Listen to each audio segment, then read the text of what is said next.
all Hinamizawa villagers. Dr. Irie is in great danger. He needs your help to escape the mountain dogs and get to the Sonozaki residence. To do this, all he needs is some of Sachiko's traps and Rika's wine. To help him, all he needs is your credit card number, the 3 wacky digits on the back, and the expiration month and year. But you've got to be quick, so Dr. Irie can make it to the Sonozaki residence and defeat the time loop. Nice. And there we go. Hello, everyone. Oh, Hello. Oh, we're live now. We are live now, yeah? Yeah. Do you know Oyashiro-sama? Yes, Dude, Hinamizawa. I love that song. Kill me. Just No, 6 Hinamizawa! hours left on that Go to sleep tonight without any worries. Yeah, that's great. Those of you It not, always feels great. Those of you not in the know, Khan has passed a very important test. It is nice. Anyways, I have to fucking ping people real quick. It just means now I can actually become an art teacher in my state. That's nice. Hey, Oh, you're trying to become an art teacher. Oh yeah, what kind of art? any kind, dude, any kind. Go digital. Well, that's probably not going to be the main thing that schools do. Well, I'm also No, just there are gonna degrees mostly be- like Photoshop these Enough days. Keiichi dying. It's time for people to start living. We're gonna Oh god, my fucking. face is itchy. We're We're gonna. gonna Crimson. Why You don't know post how that in fucking here? harsh after a day like today would have been if I actually got my scores back and it turned out I failed? Oh. Crimson, I hate I to be a mean- Discord mod, but I'm gonna publicly scold you. Please, unless it's perfectly relevant, post it in the meme place or Yeah, it was completely like. the channel that is relevant to it. Same with the other one too, but what is this clip from like a fucking anime or something? Not doing that! Please! We keep asking you! Anyways. For real. I don't Yeah. understand why everyone doesn't Well. just use general for everything in Discords. Mm. That's what we do. Because I like to have a little. Post memes I mean- in general. Yeah. Yeah, God.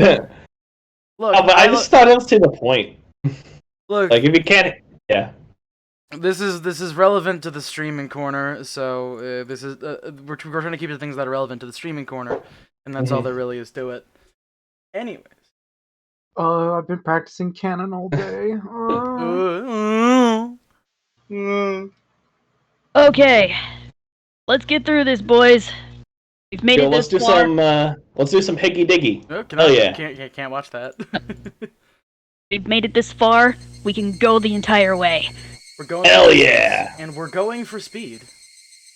Okay, we aren't going for speed. We're going for a reasonable pace. Yeah, reasonable place. I believe shit's gonna pop off even harder this session. Because and, Akasaka has received the phone signal from Irie.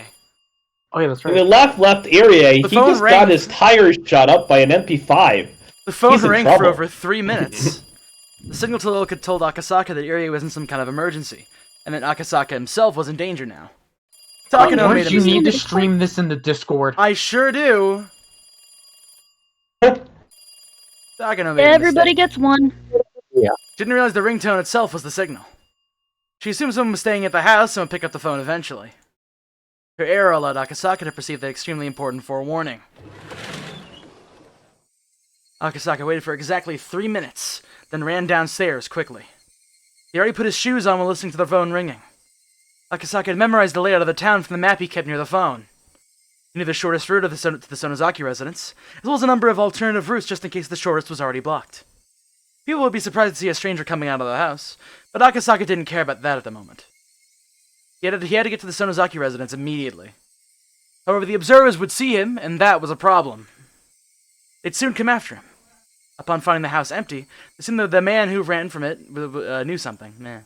Once Akasaka left Rika's house, he had to be prepared to fight. He relaxed his shoulders and reached for the doorknob.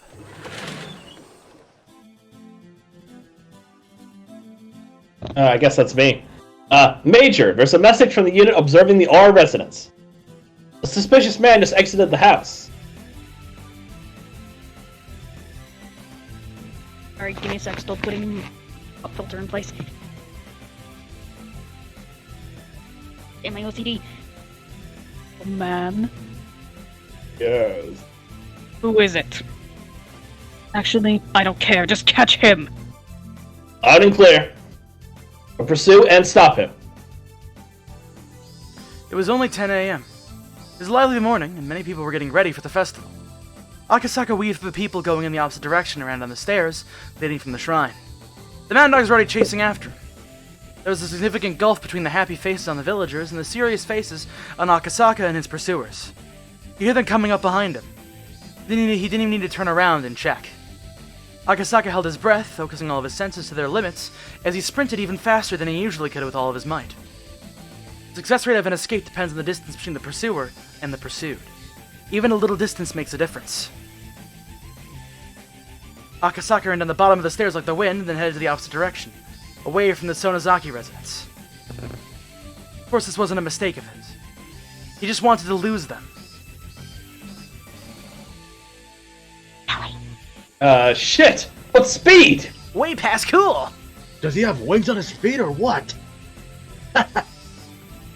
The observers weren't ready for the chase.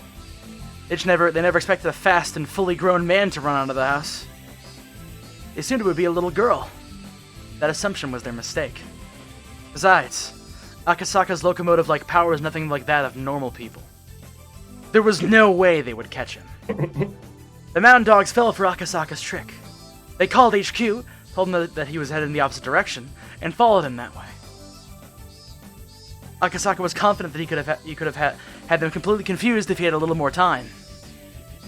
Not only that, he could have attacked them individually. Were there 3 pursuers? No, there were probably 4 of them. His mind, body, and skills were all in top condition, so it should be possible for him. Usually overrating oneself is dangerous, but Akasaka was above such an immature level. Resisting violently at a place other than his destination might prompt him to waste manpower and time. But Akasaka wasn't sure of the real meaning of Irie's phone signal. They were at a severe level of emergency. Akasaka had no time to waste, so he had to get to the Sonozaki residence. As Akasaka ran as fast as he could, he tried to think about the situation calmly. Could he attack them first and then head to the Sonozaki residence? The pursuers were scattered about and running out of breath. It would not be easy to fight 4 men at the same time, but it would be different for them to take them one-on-one. When Akasaka decided he had enough chance of winning, he took a deep breath and made a U-turn around a streetlight. What? The Mad Dogs were surprised to see that the man who was running away from them was now running towards them. They prepared themselves for a fight. But before Akasaka could even reach them, he already had everything all planned out in his head. He had calculated how many blows would require to take them all out. That'd be great. But his calculations were wrong. Discombobulate. Without even needing a second blow, the first pursuer dropped after one of Akasaka's legendary armor-piercing punches connected with his face. And while the first was still in the air, his second armor-piercing punch took out the second pursuer. Tree! Tree. Discombobulate. Fuck. There was a chorus of cicadas, which woke Yuri up! He needed a little more time to realize what had just happened. His seatbelt had saved him from a serious injury. However, it was sheer luck that the metal parts of the seatbelt didn't get tangled and the door didn't become warped. He was on the bottom of the slope near a different forest road. Yuri endured the pain and removed his seatbelt. He got out of his car soon after. He heard someone walking towards him through the bushes. A pursuer! He couldn't get caught just yet. If he was captured, it would be impossible to rescue Tomitake. Not only that, nobody would ever know that Tomitake was captured in the basement of the clinic. Even though Irie knew he was helpless, he couldn't falter. The only thing he could do was resist them, and run for as long as he could. But as soon as he started to run, Irie realized it. He had no strength. His legs were shaking and he couldn't even see straight. He'd only been stepping on the gas pedal, but his lungs were about to explode, and his brain was lacking oxygen. It had to be that certain type of exhaustion that came immediately after hyperarousal.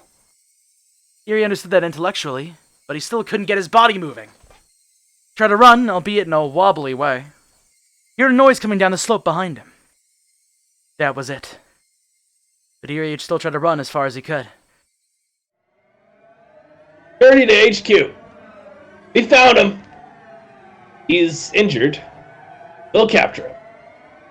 Yuri heard the voice of his pursuer. Shit, he thought. What can I do? I have to run. I have to!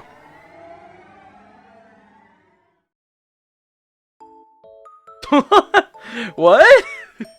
Alright, we're just gonna... tonal dissonance here. Locked into spirit of retreat. Kasai! Shut up! What's that song you've been singing? Don't you know? It's really popular nowadays. My apologies. I'm rather ignorant when it comes to pop music. Hmm? There was a wrecked car ahead.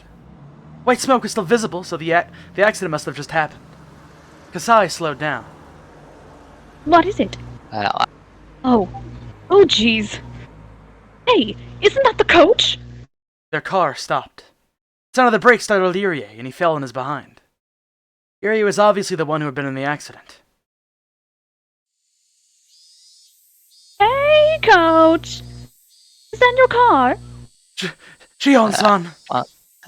wait. Are you alright, Dr. Irie?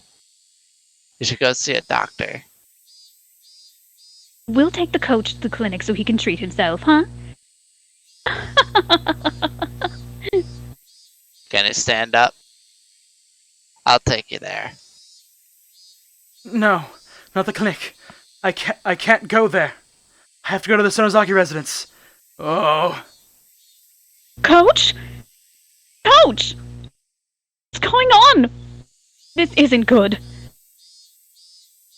Kasai looked at Irie's car and looked around the area. And he whispered to Shion. Shion-san, you must be in some kind of trouble. What kind? There are bullet holes in Dr. Irie's car. And they don't seem to be from an ordinary handgun. Really? Take that end. Let's get into the main house. The two of them loaded Irie into the back seat and got in the car and left in a hurry. You have to ask the coach what's going on. Can't go back to the clinic. Wonder what he means. Sound like he was running away from someone there, but I don't know. It's obvious that he was involved in something dangerous. Hey, where are you going? Shion was confused as to why Kasai suddenly made a wrong turn. Dr. Irie's pursuers aimed for the tire of his car. They wanted to capture him alive. His pursuers are likely close by. They after us. There's no car behind us and nothing in the air. In this area, we'd be impossible to follow unless they're tailing us. I'm going to make another left turn, just to be safe. And head to the main house. Could you watch what happens behind us? You got it.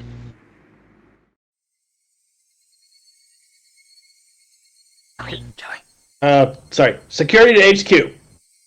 The target was picked up by a civilian vehicle. Finding the license plate number and the car model. Different mountain dog. But I Another just mountain did dog. it. Different Yeah. mountain Roger dog. that. Nightingale, your target is the civilian vehicle now. Search for it immediately. Try to capture Director Irie alive. Neutralize the civilians as well. Dead or alive. Are you sure? Are you going to find him? Don't worry. Oh, Oh. which one was this talking? I guess I'll do it. Just go, Charlie. Just go. Yeah, sure. Don't worry. There's a tracking device on the director's coat. Rangear's vehicle can catch the signal, and then they can pinpoint where he is. Irie was lying in the back seat wearing his white coat. There was a device on his collar. The security department put it there just in case. No matter how hard Shion tried to look for anyone following them, the enemy already knew exactly where they were. It must be Nightingale 3. Three. I guess I'll do it. But yeah. This is Nightingale 3. We found the vehicle. Just made a turn by the watermill. There was a map of Hinamizawa on the table in the security room. The path by the watermill led to a certain private property. It belonged to the Sonozaki family, and the Sonozaki residence was the one building on it. Major.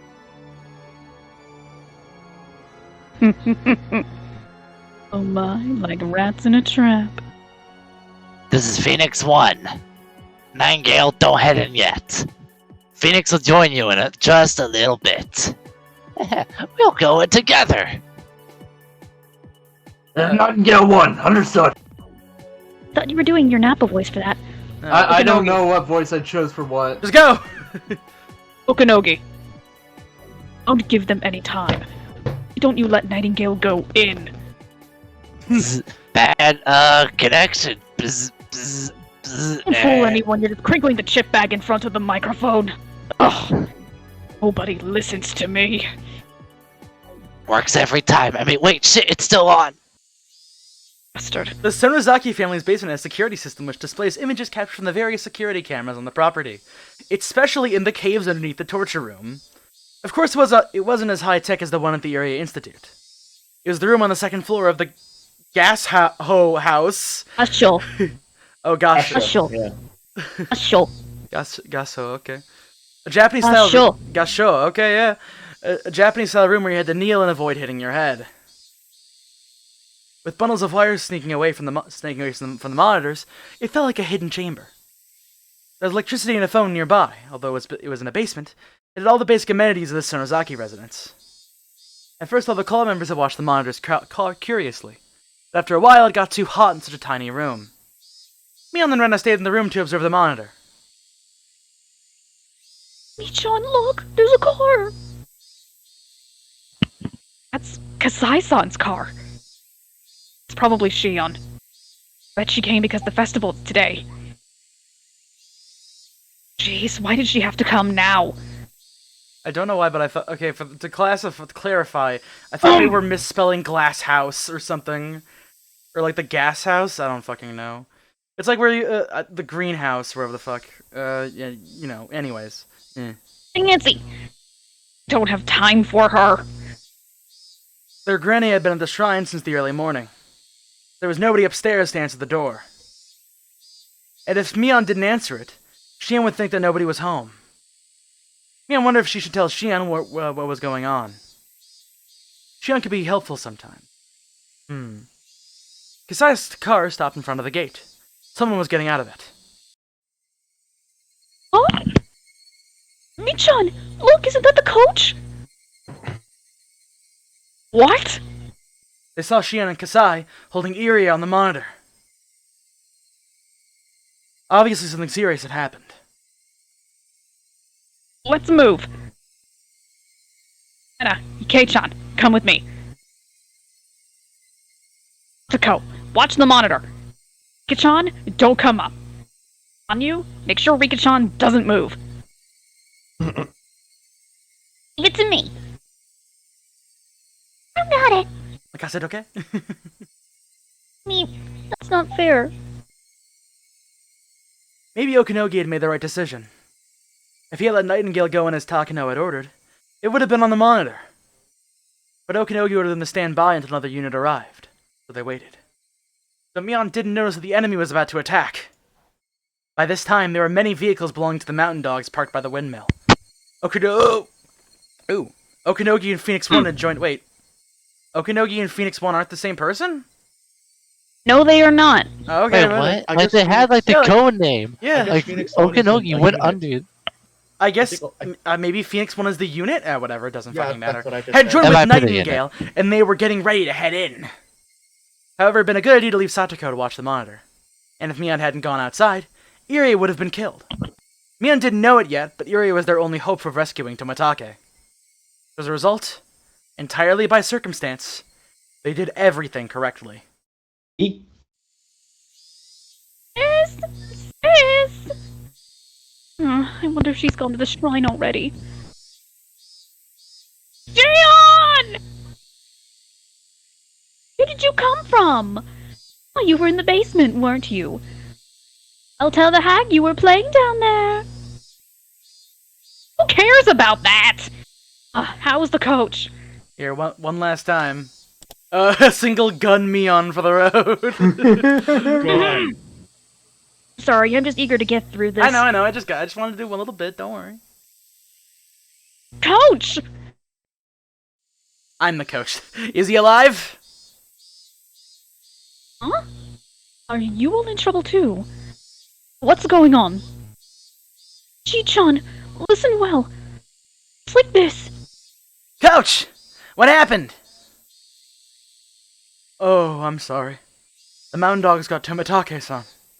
He's in the clinic's basement. I got into an accident while they were chasing me. Yuri explained everything he could while enduring the pain.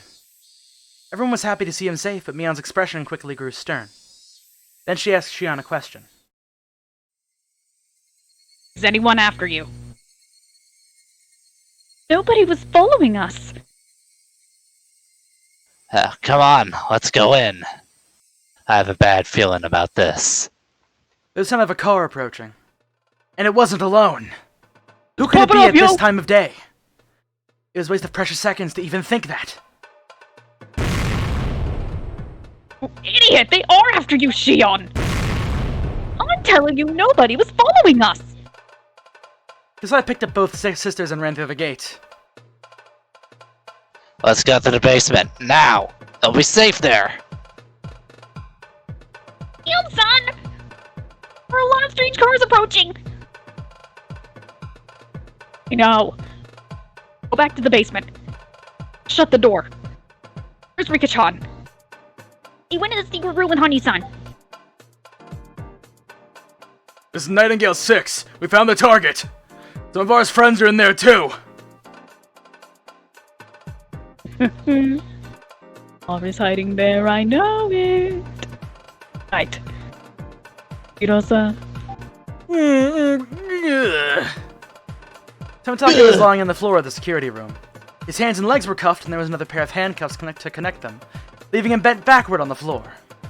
He couldn't get up or even turn around. Takano laughed and poked Tomitake's side with the toe of her shoe.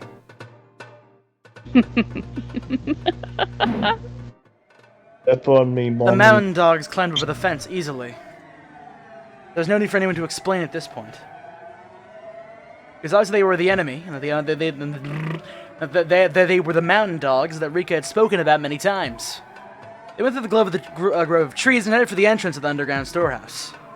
The first 5 mountain dogs were supposed to capture them all, but they fell down, one after another. This is when one of the mountain dogs started to wonder why they fell. He felt something on his leg. The next moment, he was flying through the air. Shit! It can be multiple. Get through! As he stood up, his leg got pulled again. Here's where there was a rope wrapped around his leg.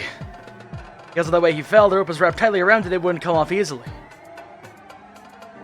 Be careful! There are traps in the bushes! Sadako set up lots of traps in the bushes. After all, she wouldn't just sit around all day on an empty property.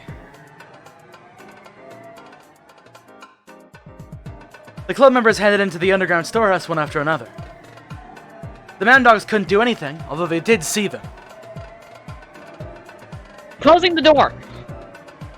Come on, help me! Here we go! It was a heavy door, but when they put their strength back together, it closed easily. Men locked the door quickly, placing on the deadbolt for good measure. Do you think this will be enough? Don't you think they'll break this door? Don't you think? I saw 5 or 6. No, perhaps even more cars on the monitor. They're all vans, and I saw strange men inside of them. I don't think this door will be broken that I see that, Pira. I saw that Xenoblade. I don't think that door will be broken that easily. But I imagine they're used to doing things like this. We shouldn't underestimate them.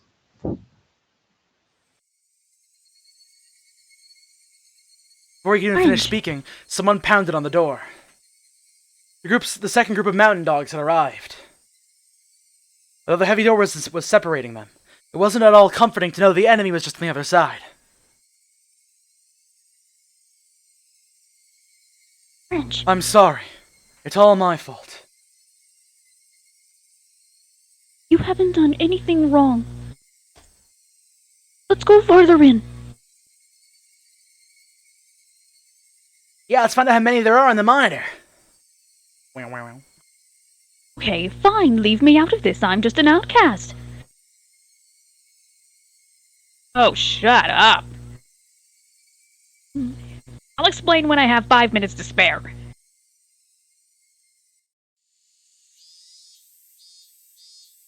Kelly.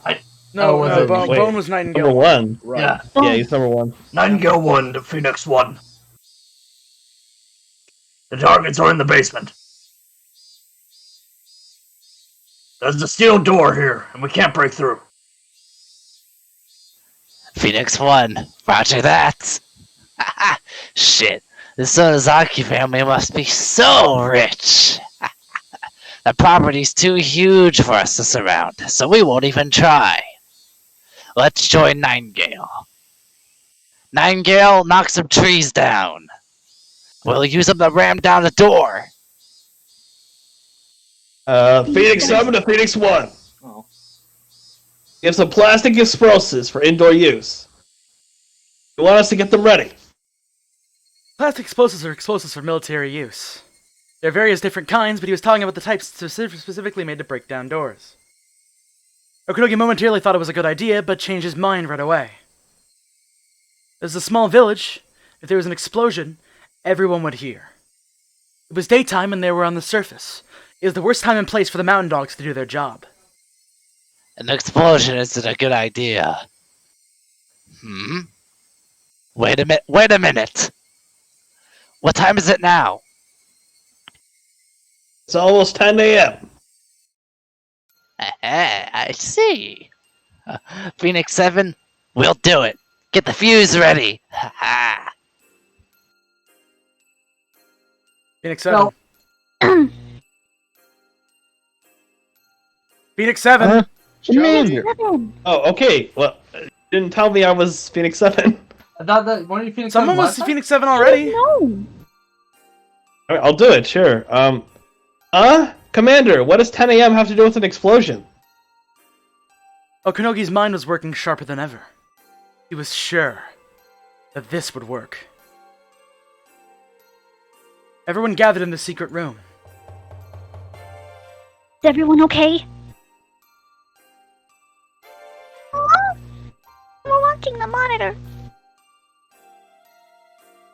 There are about 30 guys out there. That many? That's not good. I see. Look, they don't know what to do. When Mion touched the switch, the screen switched to the view of the entrance of the basement. Some of the mountain dogs were checking out the door. They didn't appear to be trying to force it open. They're simply at a loss for what to do. What do you think they'll do now? I think we're trapped like rats in here. Well, I'm sure they're going to try breaking open the door. What the heck? What are they doing with that log? They must be thinking of using it as a battering ram. Echo just said they're assuming we're trapped rats. We should get out of here while they're still trying to open the door.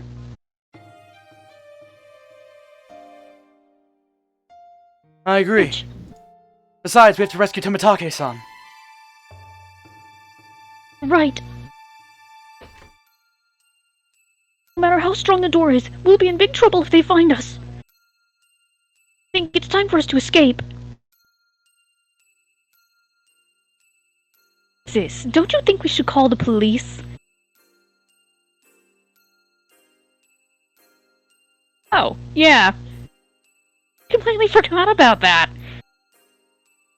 Bit of a spy at the police station overhears us. There really isn't much we can do. He can do at this point anyway.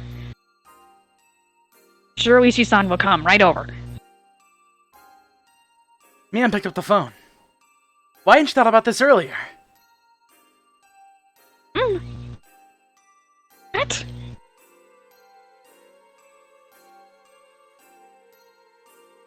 What's the matter? The impact that you tried to listen for a dial tone. Phone. What's going on? I don't hear anything. It must have cut the line. Son of a bitch. What? Suddenly, everything went dark. What? The power failure? Kasai lit his cigarette lighter, and Mian turned her emergency flashlight on. This is the drawback of a basement. They won't be able to see either, right? No, but they might have some kind of device that lets them see in the dark. Don't you think? Yon-san, do you think they cut the electricity? Are they just going on the offensive? Nothing else. Work to turn the security... I didn't get to finish reading that line. Nothing else. It worked to turn the security system off. They were checking out the door. Didn't give up. They have a way to destroy the door, and they don't want us to notice it. That's why they cut the electricity.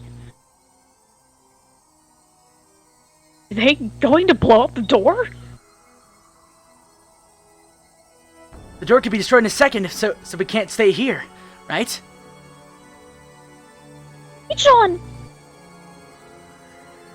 Let's get out of here! Show us the way to the hidden escape route!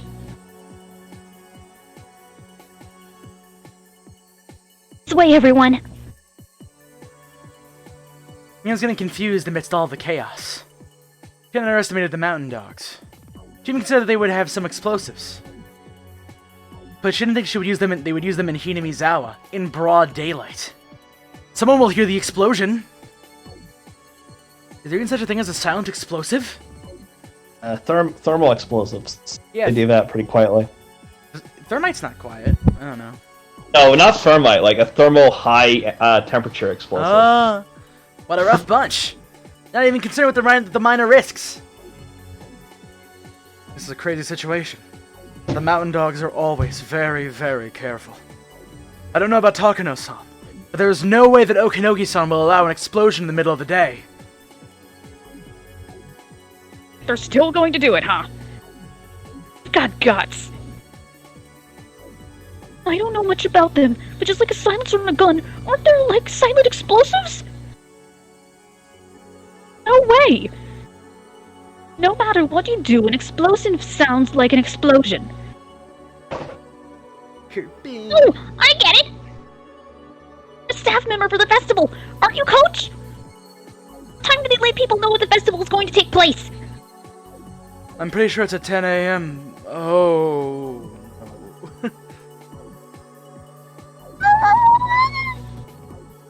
You think the track and field day? You want to hide a tree? Hide it in the forest, huh? Rika knew Okinogi well. He'd always complain about how he had to guard her like she was a princess. Rika had never expected Okinogi to be so sharp. That was why she was more frustrated than anybody else. The mountain dogs had quickly set explosives on the basement door. Long wires were connected to the Bomb explosives, has been planted. and the mountain dogs were waiting on the other end, lying flat on the ground. Just want to get through this. One of the members now. were holding a detonation switch. All the wires were linked to it. Almost 10.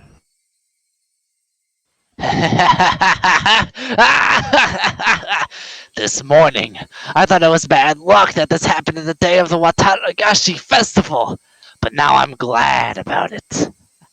Okinogi, they realized that he could use the festival effectively.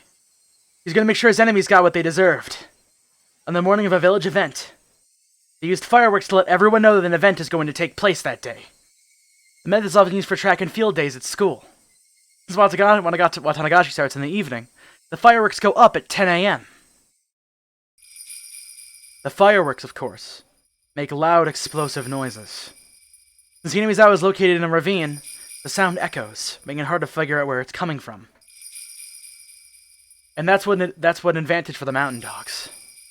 Now! Breaching! A loud noise and a shock shook the ground like an earthquake. Also, look forward to the Rainbow Six stream. The explosion must have had a warp to support beams everywhere. There was a discomforting squeaky noise, and dust fell from the ceiling. It certainly was powerful. Explosion must have blown the door wide open. An explosion that took place without anyone noticing it. Come on! This way! Mian let everyone into one of the rocky caves. There was a well-hidden shaft there. They called it the Hidden Well, but it was actually a very eerie vertical tunnel. Didn't have enough flashlights for everyone, so there was no way for them to see the entirety of this ominous hidden well. Are you telling us to go down there? How far does this go? There is a horizontal tunnel crossing it after about 30 meters. You can get into the mountains through that tunnel. Okay, then why don't you go first, sis? You know the way around here better than anyone. Huh? Do I have to? Who else? Sai and I will be the rear guard. Come on, hurry up. Okay.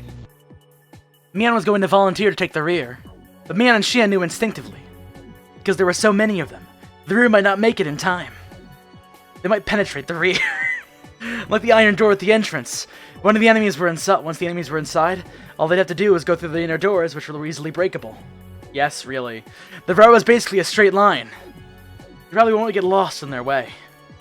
That's why Xian took the rear guard position before Mian did. After all, she was actually the older sister. Xian wanted to protect her younger sister, who was playing the older sister, in this real emergency. Mian intuitively knew what Xian was thinking. He understood well the relationship between her sister and herself. She wasn't the only one who felt guilty for taking the older sister's position. Xian felt guilty for making Mian take on the responsibility of the family head. And here, finally, was a chance for Xian to atone. Which one are they referring to? I have no idea. Mian. Oh yeah, that's right. Yeah, Mian-san, do you have a key to the armory? Wait, armory? Now is the time to open. Yo, are they gonna get guns?! I mean, they are a Yakuza family. Mian silently threw over the key, yelling, "Guns, guns, guns!" Kasai and Xian took it and ran deep into the rock tunnel. Listen, everyone. It's about 30 meters to the horizontal tunnel. You fall, that's it for you. It's dark, so be very careful as you go down. You end up waiting, make sure to light the way for the others, okay? I think only one or two can go down at the same time. Go first. Come on, give me some light. Mian-san, be careful. The ones with the flashlights. You be careful too. If the lights were on, they could have gone down quickly. There are actually a few light bulbs inside the well. Of course, Mian had already checked them. It was now certain that the enemy had cut the power to the basement. It was extremely dangerous to go down the well with just a little light from the flashlights. As one went down, there had to be people lighting the way. Mian was right. Because as soon as she went down by herself, it was almost impossible to go down to the ladder without the weak light from the flashlights. The lights didn't reach all the way down. In the darkness, her feet suddenly became unsteady. Every step she took made her more nervous. It was about 30 meters to the horizontal tunnel. That's quite deep down enough already. But the hidden well went deeper than that. If Mian fell, she wouldn't just injure herself. Hasn't it been 30 meters yet? She thought. She couldn't even remember exactly how long 30 meters was. Had she missed the horizontal tunnel already? At that time, she felt a cool breeze on her body. She could sense a huge hole nearby. She got a flashlight to light the surrounding area. She saw the black tunnel yawning before her. Okay. Here I go.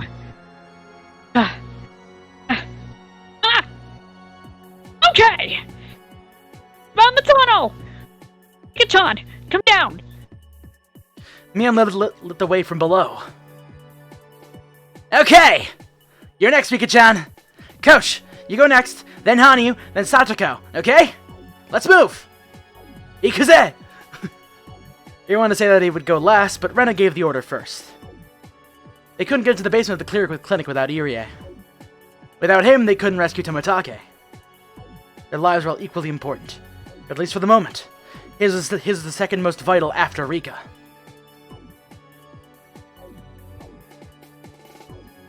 Alright. Alright. Oh fuck, that's me. God damn it. Please be careful. I'll light your way. Okay. Come on, everyone. Hurry up. Ah! Mika! Rika was much shorter than Mion. She couldn't get on the ladder as easily. Her legs were too short and her left foot slipped. I'm okay. I'm sick of this life where I never grow up. Past through June of 1983. I'll grow taller. Boobs will get bigger. Stay like this forever. Who didn't? Though she had been living for over 100 years, Rika was still afraid of heights. I'm straight. And she fought that fear. She tried to climb down as quickly as possible. After a while, the light from the top didn't reach her anymore, and Mion's light from below led her way. Mion's light was enough. The next person could come down. I'm okay. Whoever's next can go. Okay. Ouch, you're up next. We're a grown man, so go down quickly. Right. I'll go next. The mountain dogs moved forward carefully, wearing special goggles so that they could see in the dark. The one in front notices Sadako's trap and stops the rest of the men. Nightingale 7 to Nightingale 1. Aw. I just found a wire trap. Careful coming in. Roger that. Phoenix 1, there's more traps. Why don't we turn the lights back on? Idiot! That only helped them escape more easily. They must be having problems trying to escape in the darkness. We have to give them as much trouble as possible. Corner them in the darkness, and we'll get them. This is a huge cave system. There must be another way out. They won't try to hide. They'll try to escape. Give the assault unit some firearms, bulletproof shields, and grenades. The Sonozakis are basically a major Yakuza family, assuming they can counter us with smuggled guns. Which means we can watch out for those tripwires and claymores. Unless you want to end up with thousands of lead pills in your body. They'll shred you apart! Roger. Sadako's traps were effective only because they were professionals. Sadako assumed that any professionals would misinterpret her traps as more dangerous ones. That's why she ran wires everywhere. Sadako was right. While the mountain dogs were successful at breaking down the iron door, they hadn't even reached the torture room. However, the huge cave with the hidden well was just on the other side of the door to the torture room. A matter of time before the enemy caught them. Okay, Rena, you're next! Yep. Come down in a hurry too, Keiichi-kun. John, how is it up there? Apparently the same footing as you. Rena is coming down right now. She's moving right along. Okay, don't fall. Rumors say that all the people who have opposed the Sonozaki family were dumped into this well. It's a bottomless pit. That would never happen. Shion, what the heck you carrying about? Around? Oh fuck. Shion had returned with a big machine gun in her hands. What the heck, Keiichi thought? It's one of those machine guns they use in war movies. Its defining characteristic was the magazine it bent forward. What's it called again? Kasai had one in his hands too. She has a fucking AK-47. Wait, it was like a huge machine. Oh, that's a gun, isn't banana it? mag. That's gotta be an AK. Yeah. He appeared to used to be handling machine guns. It almost didn't look real. It seemed like a natural fit for this surreal world lit only by flashlights. Each felt like the odd one out here. They didn't know how to use a gun. Shion and Kasai hid the opposite side of the cave so that they could see the entrance to the torture room. Not only Kasai, but Shion seemed to be used to doing things like that. Shion, I'll do that. Why don't you go down next? Thank you for the manly offer, Kei-chan. It'd be much quicker if you went down swiftly than if I had to explain how this Kalashnikov works. Yep, that's an AK. Mm-hmm. Don't worry. Pretty girl like me will never die. And she died. And then Shion winked at Keiichi. As Shion winked at Keiichi, they heard a door being knocked down nearby. Immediately, Shion and Kasai's looks turned stern, and they took cover behind the rocks, aiming their guns into the darkness. The enemies had entered the torture room. There's a flash next to the door. Kasai had left it there. The Mound Dogs seemed to be able to see in the darkness, even though they couldn't. So it was an improvised solution. The Vistas and the Mountain Dogs were growing closer. They were pacing to the torture room. In other words, the door was the only thing separating them from their enemies. Kenichi-kun! Hurry! Shion, you go first! Shion-san. Something happens to you and I live. My sister will never forgive me for that. I don't have my loved one anymore, but she does. Huh? What are you talking about? Now, of all times! Don't plan to die, but please tell Shion this. I want us to be twins again in the next life. Get going! Shion yelled, telling Keiichi to move on. I didn't understand why Shion said to tell Shion, but she asked him there to convey that message. Otherwise, something terrible really happened. Shion's message would never reach Mion. They swapped again? I guess we're back in Shmion and Mishon mode. An explosion shook the air. Bracka bracka! Open Something fucking was thrown from fire! the torture room! The explosion from that and the noise from Kasai's machine gun sounded at the same time! The clamor echoed in the cave! All I can do is those violent flashes of light burn the series of images into my eyes. Is shed tears over my own intolerable powerlessness, and climb down the ladder. Man quickly screamed from below. I descended to scream to the top, too. Nightingale 1. Mm. Oh, you go ahead. Yeah, John. let Khan do it. She's trying to do that. Nightingale 1, they attacked us. The enemies are trying to stop us from the huge cave on the other side of the torture room. There were 2 muzzle flashes, probably AKs. Whoever it is, he's a professional. Phoenix 1, give us an order.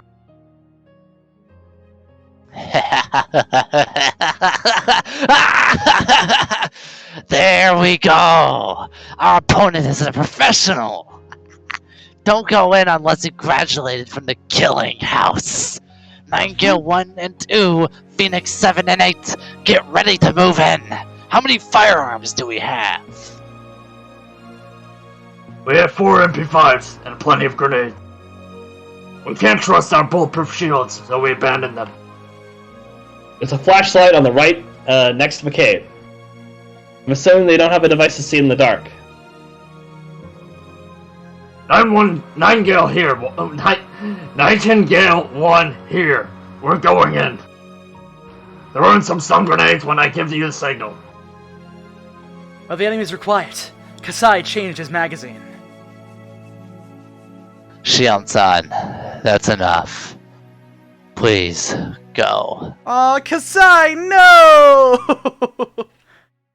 I go, they'll all fire at you while you reload. Can't do it by yourself. I think I'm like 2 seconds to reload an AK. There was a contradiction in what Shion just said. According to her theory, the last 2 can never escape. Man kept shouting from the tunnel below. Damn it, Shion! Hurry up and come down! Everyone knows it wasn't safe to stay. But nobody could stop Mion from screaming. Mion and I will wait for Shion here. Rena, why don't you take everyone else and escape into the hills? Okay. No. I don't want to lose anybody. God. It's the final world. There is no more starting over. I don't want either Shion or Kasai to die. I don't want a future like that.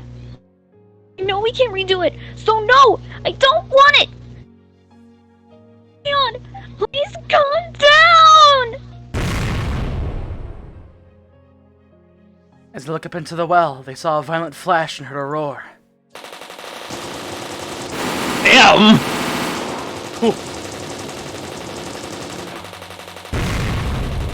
Then they heard explosive sounds. Then from the sound of the machine guns that Shion and Kasai were using. was a tinkling sound, which could have been the sound of bullet shells. They couldn't see anything other than the flashing lights. Only the noise reached them. When everything stopped. After a little silence, footsteps that didn't belong to Shion or Kasai gathered at the top of the well. They could hear hard-soled shoes kicking the bullet shells as they walked. It's clear. Nightingale 1 to Phoenix 1, we've secured the loopholes. That voice echoed down the well. Mion and the others heard it too. They didn't know how to react. Some became speechless. Some started to cry. Some let out a wordless scream. Looked up at the well as they waited for Shion and Kasai to come down, but there was no sign of them. A bright beam of light shone down from the top of the well. Irie grabbed Mion and Keiichi's collars and pulled them back, but they could see in the dark. They might already know that Keiichi and the others were hiding in that horizontal tunnel. Roger. Let's try. Can you hear us? You don't need to reply, just listen. A guy shouted from the top of the well. We want the Queen Carrier, Rika Faraday, and the director, Kyosuke Irie. You misunderstood something. We are here to eradicate the local disease. What's happening right now is because we suspect the director's involvement in a conspiracy. You have nothing to do with this. Turn them over to us. They had to turn all the flashlights off so no one could tell what kind of expression were on each other's faces. But I could sense Mion's expression distorting. And because of the darkness, nobody knew to stop her from screaming. You murderer! Who killed Shion? Oh, you're talking about this girl. Don't worry. She's still alive. She's just unconscious. She's alive! She's alive, Michan! Mion didn't rest easy at their announcement, though, because she knew Shion's survival wouldn't help resolve this situation. Same with the guy. He's alive too. But if you refuse to turn those two over to us, we'll use them both as bargaining chips. What are you going to do with them? As Mion looked at the top of the well into the dark, it suddenly became very bright and she saw something unbelievable. Shion was unconscious, and one of the men was holding her, basically sticking her body out over the edge of the well. If the man let go of Shion, she would fall to the bottom. They had no idea how far down it went. There was no way she'd survive. Shion! Shion didn't reply, but she moved just a little bit. Shion was alive. At least for the moment. No. No way. They won't push her off.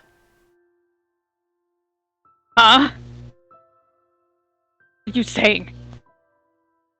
You can easily kill a hostage if they have more than one.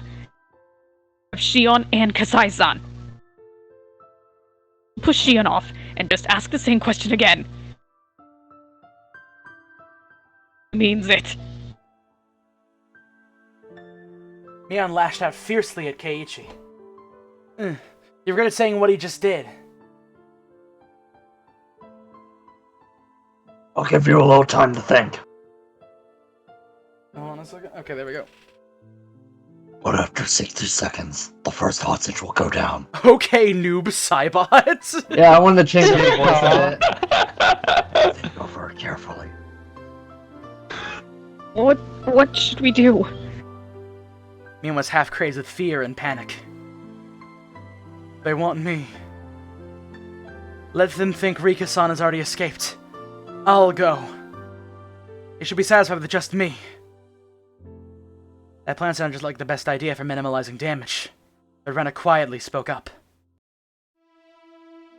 No. Jichan and Kasai-san risked their lives to buy time so we could escape. If you went back, what they did would be wasted. What do you suggest we do? You saying we should let Shion die?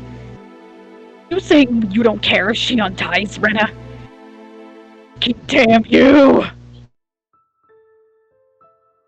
Please stop me, son. I don't don't know what to do either. Cause Yon-san is my Nini. Oh. Nene. Like Nene. One-san. Ah, Now it's me. Yon. Mian started to cry as she held Satoko's head. The mountain dog's beam of light shone into the horizontal tunnel. The eyes had grown Nene. used to the darkness. Oh yeah, Nene, because yeah. I thought it was Oni-san versus One-san. Yeah, I forget about that all the time. It is. I just hear Go on. I just hear Nissan all the time. So even with a little light, they could see they could sort of see one another. But so what? The desperate situation, and Mian and Satoko continued to cry. Rena bit her lower lip, trying to hold her feelings in. Irie simply looked down. As for Rika and Hanyu, they were restless. What do we do, Hanyu? I don't know what to do. I don't know either. Hey, for God, aren't you? Something. Do something! Use psychic powers to knock the enemies down! Help Shion! Do something! Only a miracle can save her! For God, make a miracle happen! Slap. They all heard a strange sound. Everyone was surprised to see what caused it. Honey just slapped Rika in the face. Oh. Rika, listen to me. Hanyu? Both have experienced many worlds, and we have learned much. Times you learned, and sometimes I learn. We've learned so many important things. Now, in this world, we've learned the most important thing. The thing we've been pursuing. The thing we finally got. You know what that is? It was how to make a miracle happen. A miracle's like a number you get in a die. And the results of a roll depend on God's mood. God holds the key to miracles. Humans don't have the right to control them. But although humans don't have the right, they can perceive. They can perceive how to improve their odds, so they can make a miracle happen. How to make a miracle happen. Rika should already know. You learned it before I did. This world must be precious to you. Why don't you try it? It's one last time. Rika's mouth hung open. That's right, she thought. I'd forgotten again to make a miracle happen. We'll go ahead and escape. Rika stood up. Everyone was surprised to hear what she said. VA, take them. Go out there. Akino means to kill us both, but she wants to kill me in a certain way. She won't kill me for a while. Are you kidding? You're not dead anyway! If I don't go, she and Kasai will be killed. Let them capture me. Time will take Takano to kill me will give you a chance to counterattack. Good John.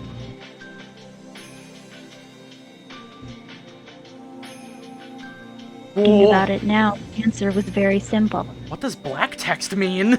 Is this like fourth wall break? Black As text she means spoke. It can be read No, shush. on a white background. Shush. As she spoke, Rika stepped out of the horizontal tunnel and reached the ladder. A beam of light shone down upon her. In this dark world, her figure seemed almost holy, like someone receiving a divine revelation. Cuz all believe we can win. Hey, I need to ask, what does this look like in the old background? Here. Well, It's complete white. Okay, and come on. original. I do want to see. Yep. Okay. Okay, that's what I figured. You, me, and even God believe in it. This is nothing. Diba. Rika's smile told them that she trusted them. 100%. She believed someone would come rescue her before she got killed. This was why she didn't mind letting the enemy capture her. If it would save Shion and Kasai's lives, then it was nothing. Coming up right now. Pull Shion back, okay? The mound dogs pulled Shion's body away from the edge of the well. If you even think of touching my friends, I'll bite my tongue and kill myself. Akano wants to kill me personally, so if that happens, you'll be in big trouble. Okay? Alright. Come on up. Don't go too deep or else you'll hurt your throat. Actually, this is quite a relaxing voice. Let all of my friends go. According to your plan, they'll all die anyway. No, we can't do that. We won't kill them, but we have to restrain them. Well, that's a pity. Well, it'd be faster to let go of this ladder than to bite my tongue. This is a very deep well. If you can't produce my corpse, then that ruins your plans too, doesn't it?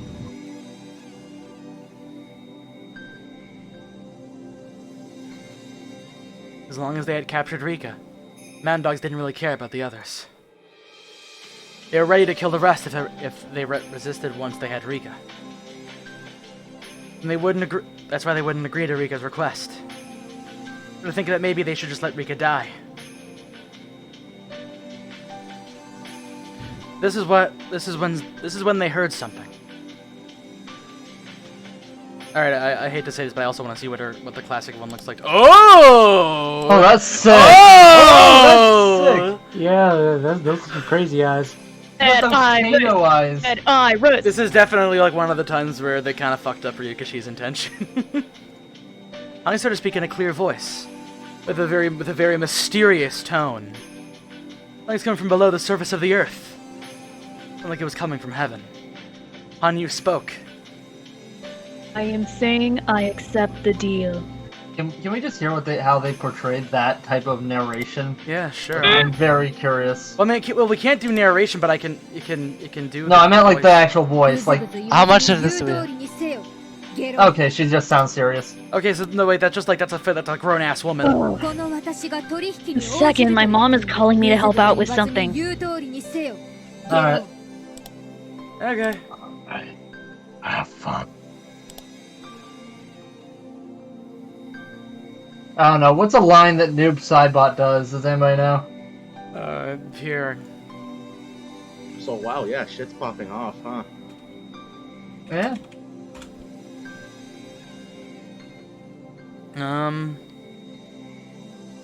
You always mimicked me, but you made a poor grandmaster. Wait, what is it? You always mimicked me, but you make a poor Grand Master.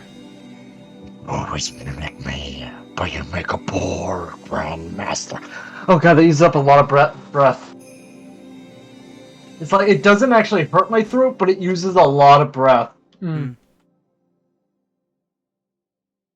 Be a little bit deeper when you're doing the Yeah, voice. yeah. Hmm. You merely adopted the darkness. I was born into it. Wait, are we waiting on someone? Kaneko had to do a thing because Okay. of I mom. was like, wait, what?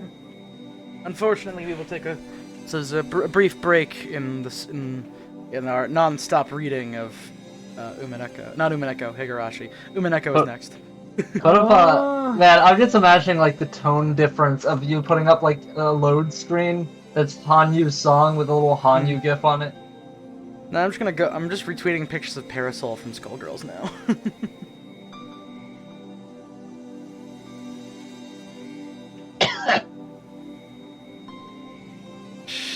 But why'd you click the mic on to do that? I don't know. So, do you prefer gruff voice or Noob Sidebot voice for Nightingale 1? Whatever Rough doesn't voice. murder your... Yeah, I guess. Neither of them really does. Oh, you prefer gruff voice? But hey, that's just me. If you want to do Noob Side Bob, Nah, go for it. I don't care which one. I just kind of wanted to. I just wasn't feeling the gruff voice, but at the same time, I wasn't sure what I sound like because we sound different to ourselves. I was about to say, boy, I'm glad I don't have to do gruff voice, and then I remembered, oh, Genji. You don't have to do a gruff voice for Genji. Just try and do like your best Steve Blum impression, but like a little bit. Okay, you have to do a little bit deeper. Yes, alright. master. How can I help you? Yes, master. How can I help? No, that's not Genji. That's my character, Goda. I don't even know what Genji looks like. Hi, my name is Georgia Shiramiya, son of Eva and Hideyoshi. I'll be very pleased to meet you. Also, I'm going to make a minor confession. Yes. I've been watching a Wayne Radio TV live stream on my phone. It ended, but there was some really good shit in it. It do be like that. You got Crazy Bread, him eating in front of a snail, him crying at a Jack in the Box. Oh, that's Jack Frost. It's worth mentioning that it was playing. Wait, is that Jack Frost? Or am I No, stupid? it's just a Damn Jack. It's a Jack in the Box. Looked like Jack Frost's hat from the top of the fucking Frost thing. For the record, it was also playing Guts' theme over it, so I have a feeling that I know the intention of the video. Who? Damn, Khan's mom is asking a lot of questions. I mean, after the Rika Booba line. How's everybody doing tonight? Alright. I Y'all am great. slowly Y'all becoming gaming? a chair as we inch closer. Okay, so tell me, does Robo sound different to any of you guys? Oh yeah, Like, he is it absolutely different? does. He got a new his mic, splitter. how's Yeah, It's not I a like splitter, it's a new mic. microphone entirely. Oh wow. It's a yeah. USB his mic mic. does sound different, and You sound astoundingly clear. you sound clear. Yeah, I would say. Really, I thought his old one mic made him sound clearer. I actually. thought Yeah, his I got- mic sounded clear. I Where's got the a new fuckload of headset bass too, and people were problem? saying that it sounded way better than I was before. Oh, you sound good. Yeah, you sound fine. No, that was a few sessions ago when I switched to a wired mic instead of a wireless I'm one. quite far from my microphone right now. Do I still sound clear? You sound Oh, a little bit. Yeah, a little bit more, but still good. I will become furniture in 48 hours. Yo, I let's can not hear wait your for- accent a lot more, Robo. I can't It's wait not for battle. Umineko. I can this hear is your Remake accent a bit accent. more. Accent? I don't have an accent. It sounds like a bit of a Canadian accent, I thought. More like No. an accent core. Crazy. Accent more like chair. Plus R. Oh, Ow. Speaking of which, look forward to the Guilty Gear stream in 2 weeks.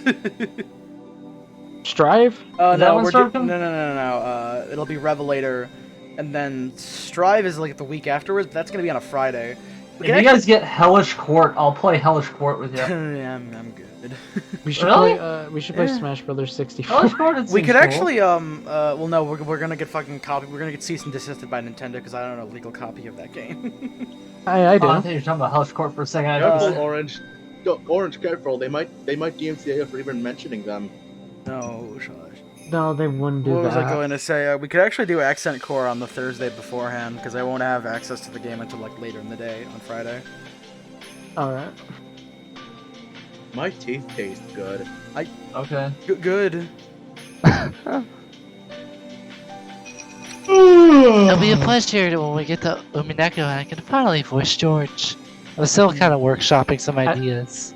After in the final like after talk about everything, I will finally drop my long-awaited line that I've been practicing for a while now. Okay. I'm very excited for the voice directing pre thing. Back, motherfuckers! Okay, let's get to it. Okay, Let's great. get to it now. Yeah, we're getting back to it. Go for a deeper voice for this on you. I'm saying I accept the deal. Complaining and do as she says, low lifes.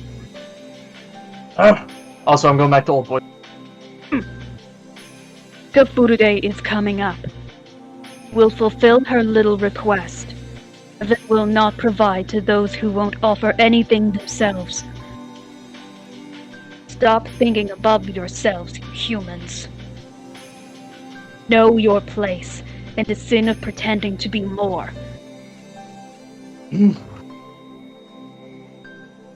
Nightingale 1, the member who had been demanding their surrender, suddenly overcome by a strange sensation.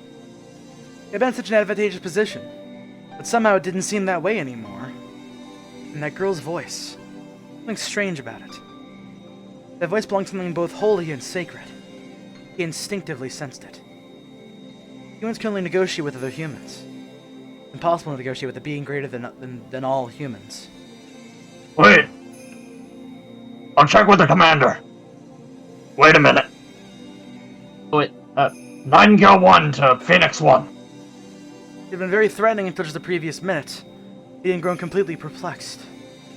Everyone was stunned by Rika and Hanyu's mysterious auras.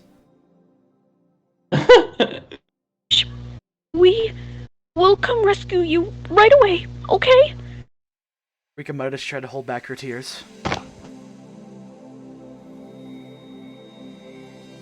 Hey, we'll accept your request.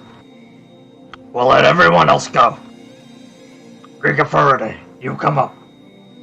Major Takano says there's something she wants to talk to you about. Okay, coming up. Bah.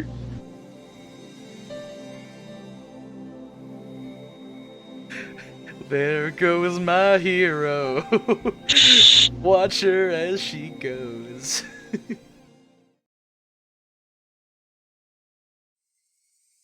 Have we ever been looking for you, Rika-san? You're such an important person, so you can't just disappear like that, you know? That's against the rules. Me. Rika-san, we'll have to take you back to the clinic. Everyone else is free to go. The assault unit that led Rika headed back into the basement. They were about to break the rules, too. You aren't going to keep that promise, are you? A promise? What are you talking about? You're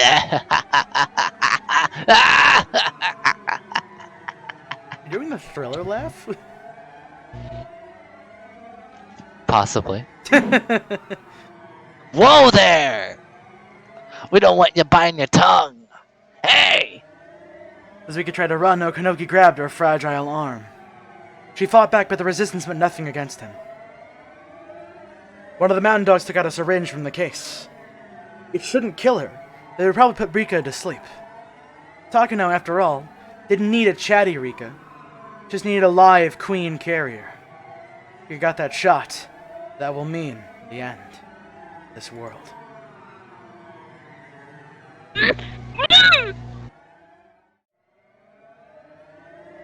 Before Rika could scream, the other dog covered her mouth.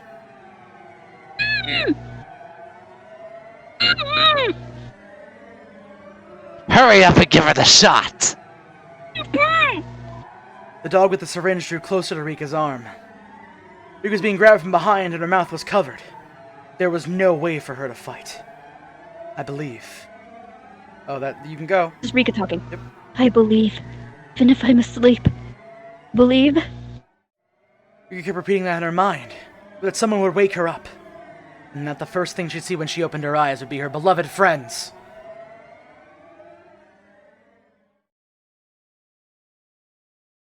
Question mark? It happened all of a sudden. The minute the syringe spun twice in the air and dropped to the ground. Nobody, including Okanogi, could understand this sudden phenomenon. It defied the very laws of physics. Rika couldn't understand it either. The man who was holding Rika from behind spoke up. I made it.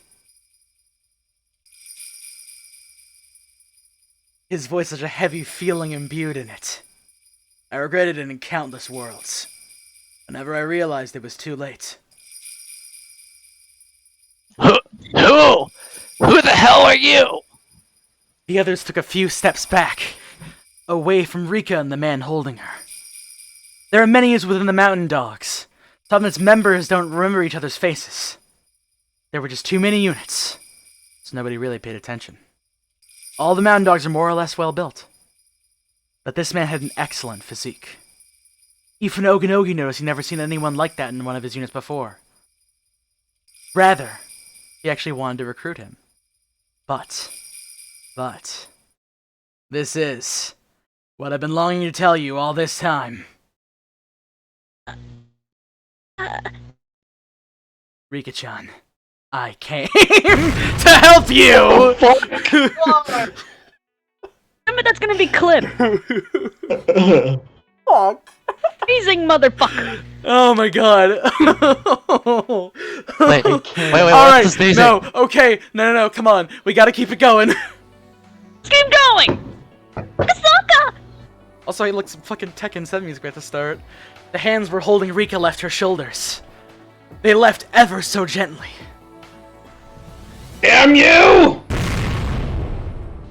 And as soon as they did, they transformed into a pair of furious fists, which implanted themselves in the face of the men attacking him from behind.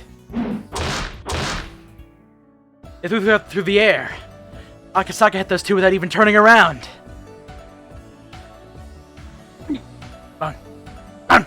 Bone. Bone! Oh, sorry. Members of the Mountain Dogs surrounded Akasaka. However, he didn't even see them. He could only feel the deep emotion of finally being able to do what he had been longing to. And the five of them sensed it. That maybe, just maybe, he didn't even care that they were there. What? What are you doing just standing there? Get up! An Okinogi signal, the five Mountain Dogs bore down on Akasaka. Rika-chan, stay low. Okay. Rika dropped to the ground, and Akasaka was left standing there. Akasaka came back to keep a promise he made with a girl 5 years ago. But his promise was worth more than 5 years. Rika knew that. Akasaka probably understood it too. Promise went back 100 years. For 100 years. Rika not being able to save her from the conspiracy. He knew that one day there would be a miracle. He could travel back to this day. That was why he continued to train himself. His strong will and Rika's wish made that miracle happen. The one and only miracle allowed Akasaka to be here in Hinamizawa in June of 1983. The first one went down in the time it took Okinogi to blink. Lowering himself to grapple Akasaka had proven fatal. He wasn't so soft to let such perfect opening go by. Akasaka's hand smashed into the back of the man's head. His blow was powerful enough to smash a pillar of ice or shatter a mountain of tiles. As it happened, Akasaka was holding back a little so that his target wasn't too injured. Akasaka goes all out. For the very first shot! That's why he needs only one shot. He is unrelenting! Oh, this is sick! Akasaka's well-trained fists continue to knock down the Mountain Dogs, one of them for every time Okinogi blinked. One hit per opponent was all Akasaka needed. This is the true essence of karate. Akasaka's colleagues praised and feared his power. His power is like armor-piercing ammunition. Shut the fuck up. It's the Oh my god. Weapons were useless against him. No matter how hard his victim tried to protect himself, it meant nothing to Akasaka. But he was too strong for the Mountain Dogs to even understand that. As if he was a giant, they had to crane their necks up to see. Akasaka-san didn't even give them time to think. Someone for the Mountain Dogs must have called for backup. About a dozen more members had arrived. Don't worry, Rika-chan. As long as I'm here, I won't let them touch you! Neat. Draw some pictures while I wait then. As Rika stayed low to the ground, she took a stick and started to carve into the dirt. That made Okinogi even angrier, but he calmed himself down. And the warrior's intuition resting in Okinogi's blood came to a realization. Numbers didn't matter. Even the full force of the Mountain Dogs wouldn't be able to defeat this monster. All the combat units were still down in the basement. There was no way they could take him.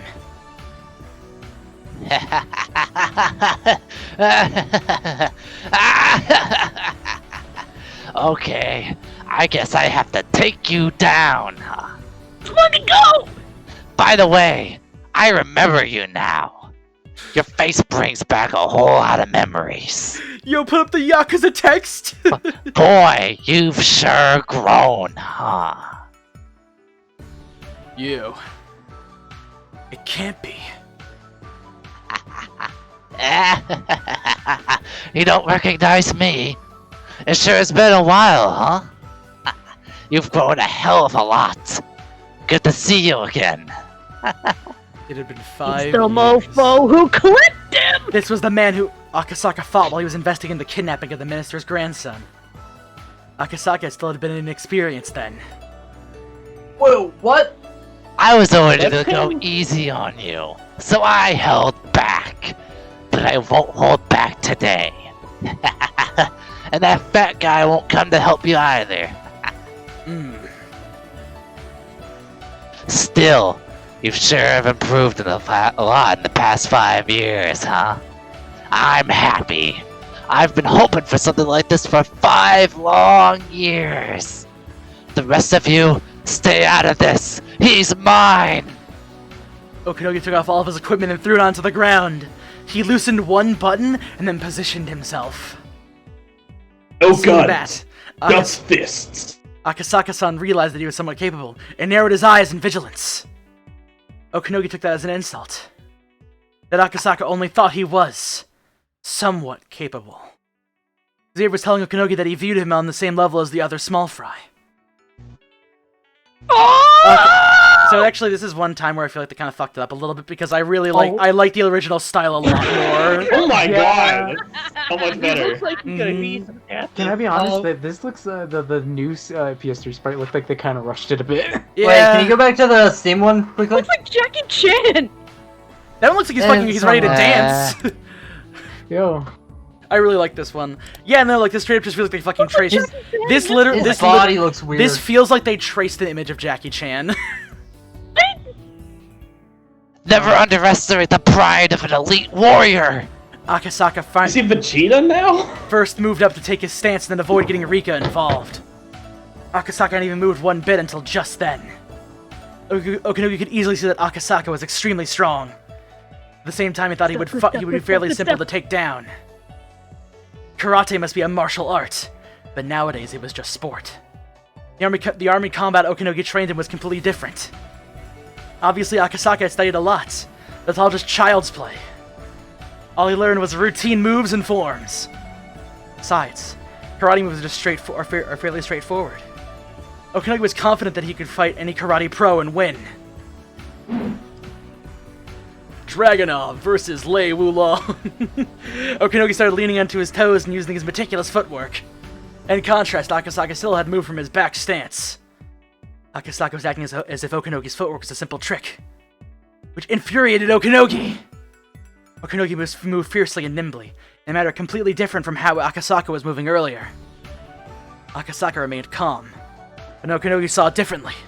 You can't react to my movements, and that he was prepared to take damage in order to deal more.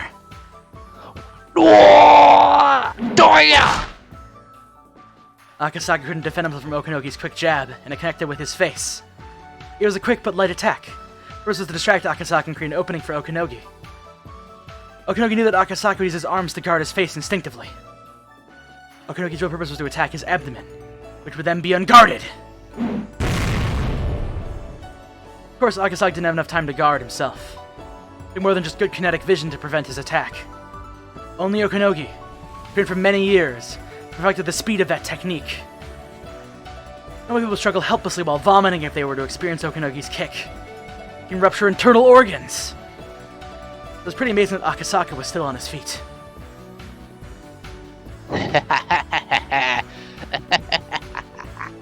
What's the matter, Mr. Karate? Can't you fight back? Okay, so yeah, at this point, Akasaka is definitely Jackie Chan. Mm-hmm. What? Oh, wait, huh? Here we go. Yeah, There's okay. a cutscene. It said too light. It said too light. Akasaka said too light. Oh, too late. Akasaka No, too light. Oh, Light. too light. Akasaka mumbled something, but Okinogi couldn't hear. Actually, he did hear it. But Okinogi never imagined. He could say such thing as in this situation, so he couldn't hear it. He couldn't comprehend it. Too late. What did you just say? Your attack is only meant to defeat your opponent. That's why there's no weight to it. Huh? What are you talking about? Karate nourishes you spiritually. To attack others, you have to learn to be attacked. One learns how much pain and grief that their own bloat deals to others. They finally understand the meaning of striking another and being struck. You aren't even close to that level. That's why your attack has no weight! Are you saying that I'm still immature? Only if you want the right words for it. Okinogi attacked Akasaka again. But this time, Akasaka was simply built different. Akasaka blocked both Okinogi's fists and legs. Of course, Okinogi was still the only one attacking. But Akasaka started to become much more aggressive. His hands and legs were being injured.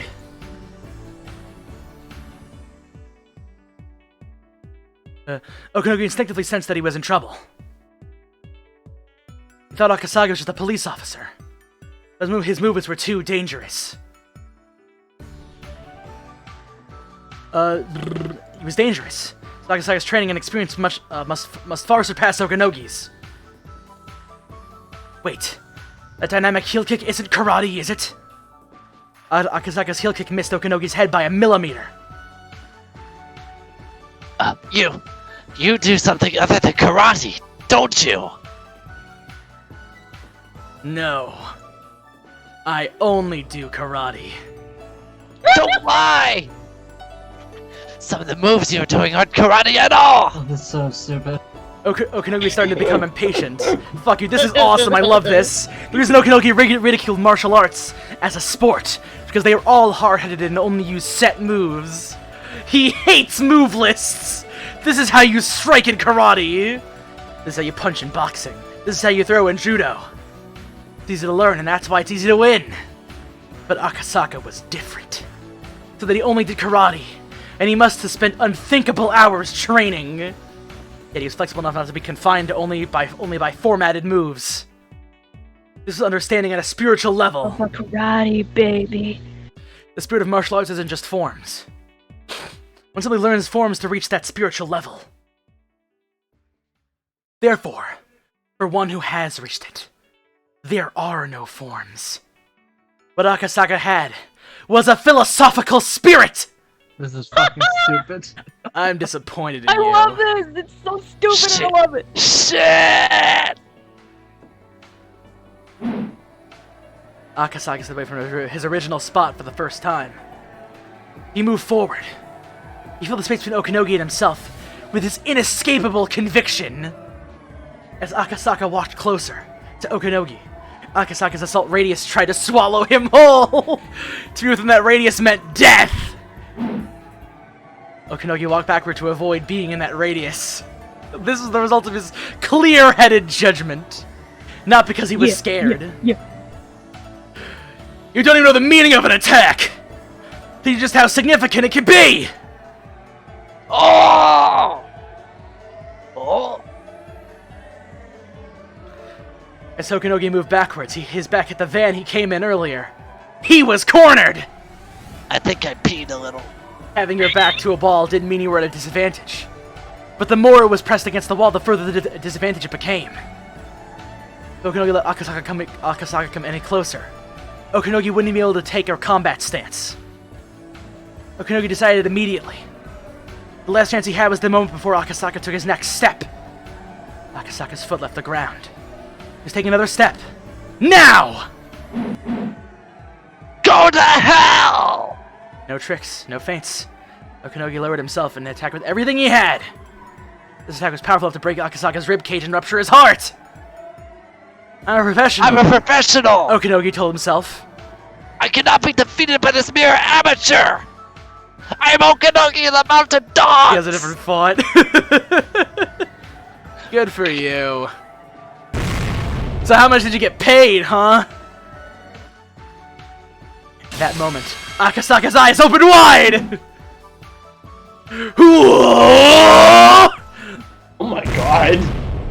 All the mountain dogs heard a noise. It was a noise of people fighting. It was the noise of a traffic accident! Okanogi's blow missed by a slight amount. And Akasaka's fist chuck inches away from Okanogi's face. There was a dent in the sliding door of the van. The windows on both sides had shattered. Like the van was in an accident. Was it even possible for a human fist to do this? Time was in his flow, and Okanogi knelt down, falling to the ground. Akasaka didn't miss on purpose. Akasaka couldn't control his fist because he put everything into the one blow. His hand must be shattered by now. Okanogi should thank Akasaka. Akasaka made able to control his attack better. Okanogi's face would have ended up like the van. However, although it didn't hit Okanogi's face, it shattered his spirit. Job, Akasaka. Clap, clap, clap, I clap. thought his hand was gonna be shattered. Rika applauded. No. His groin is. But the situation didn't sound like applause. It all sounded like Akasaka's fighting spirit was popping like firecrackers! Akasaka pulled back his fist, turned around calmly, and then spoke. I broke my hand. Who's next? I don't want to waste time. So why don't you come at me with all at once? Everybody at once? Run away! They knew. Everyone knew. There was no way to defeat Akasaka with their bare hands. They realized they needed weapons. They also needed more people. There should be a better equipped unit in the basement. All of a sudden, they began to move quickly. Time began to move quickly. The remaining mountain dogs emerged from the basement.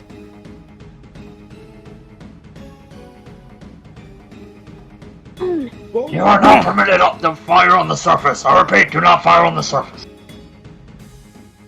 Phoenix 1 gave us permission to collect R and retreat immediately. But the mountain dogs who just witnessed Akasaka's battle against Okanogi realized that it was time for them to run. They didn't even care about Rika. Who would even think of taking Rika from him after seeing what Akasaka was capable of doing? When Okanogi regained his awareness, he jumped into a van without the mountain dogs as it drove away. Okanogi took off the intercom device to fight with Akasaka. He had no idea what had transpired in the basement. The mountain dogs broke back. After the mountain dogs broke their promise with Rika, they were supposed to round up the remaining club members. When Akasaka showed up, the dogs had to be divided into ground forces and basement force, which altered the situation. Kasai got on the counterattack. All the other club members somehow climbed up from the well and helped them. Oh yeah! Since the mountain dogs weren't allowed to fire on the surface, they realized they would make the situation worse if Kasai fired his guns once he came up after them. Okanogi was unreachable, so Nightingale wanted to order the retreat in his place. Who would bear the responsibility for this? It was probably Okanogi's fault for taking off his intercom device to fight against Akasaka, as he basically abandoned his job as commander. But everything happened in the first place because Akasaka showed up. Maybe he was his triumph rather than Okanogi's blunder. Either way, everything was miraculous. But the mountain dogs hadn't run with their tails between their legs. They had simply retreated for the moment. When they returned, they would have enough men and enough arms, ready to kill all who stand in their way. And that would happen very soon. There was no time to waste. Mika! Glad you're safe. Yeah. Damn. Thanks to a miracle. No, it wasn't a miracle. We're together, and one of us, Akasaka, came to help you, that's all.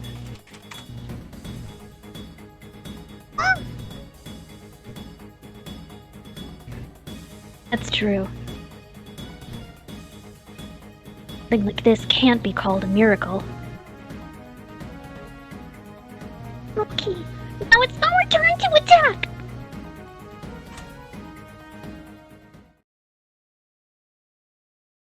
Yo. In the basement, the club members were talking about their grand counterattack. Rika was a little disappointed that she couldn't have joined them, but she was happy that Akasaka told her what she'd been waiting to hear. Did you guys hear that he came? Did you guys hear that he came? Rika told him how heroic he had been, and he got a little embarrassed. Kasai was doing alright, but Shion wasn't doing so well. Of course it wasn't life-threatening, but she couldn't hear them well in her left ear, possibly due to being so close to an explosion.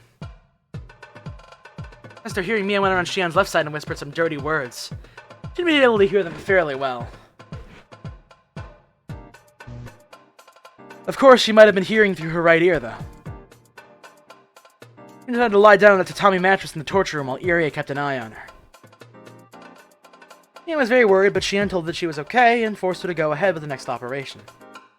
Mia could that Shion didn't understand her feelings.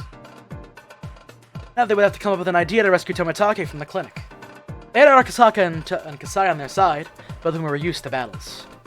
And also they had Irie, who knew about the secret basement of the clinic. They'd have to get moving quickly, but they had to at least have a plan.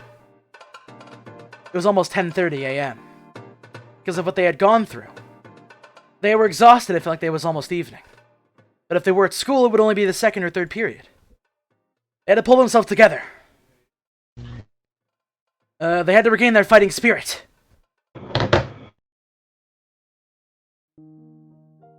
Irie checked Shion's left ear with a pen light. I'm not a specialist, but your eardrum may have been damaged. Do you have a headache or feel dizzy at all? No. It'll be just fine. Irie wet his handkerchief and wiped Shion's face gently. Gently. Are you surprised? That the manager of the Hinamizawa fighters was in a gunfight, I mean. Yes, I am. Are you ready to give up your own life?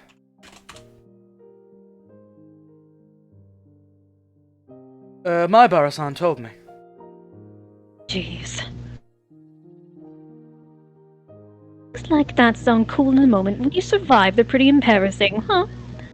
Man. Something happens to you all and my sis will never forgive me for that. None of my loved ones anymore, but sis does. I don't mean to tease you, but you're talking about Satoshi-kun, aren't you? Well, I don't know. Who knows where he could be? I don't even know if he's alive or dead.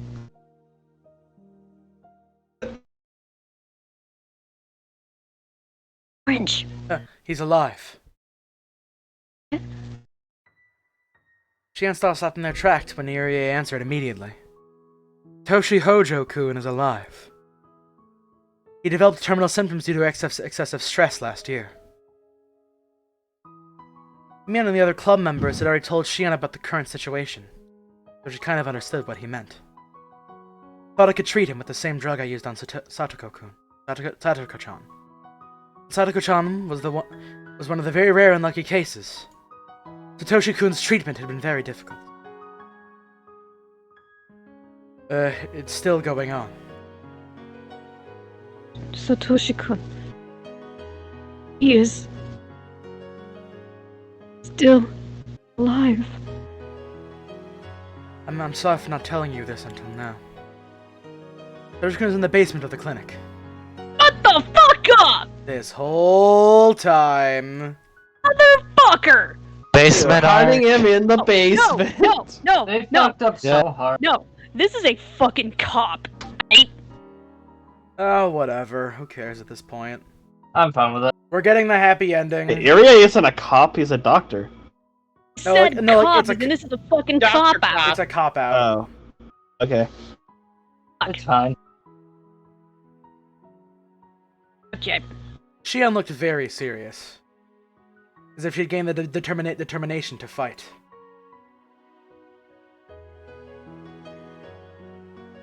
Keiichi and the others were just talking about how the enemy found where they were. I think there might be some kind of device on Dr. Irie's clothes.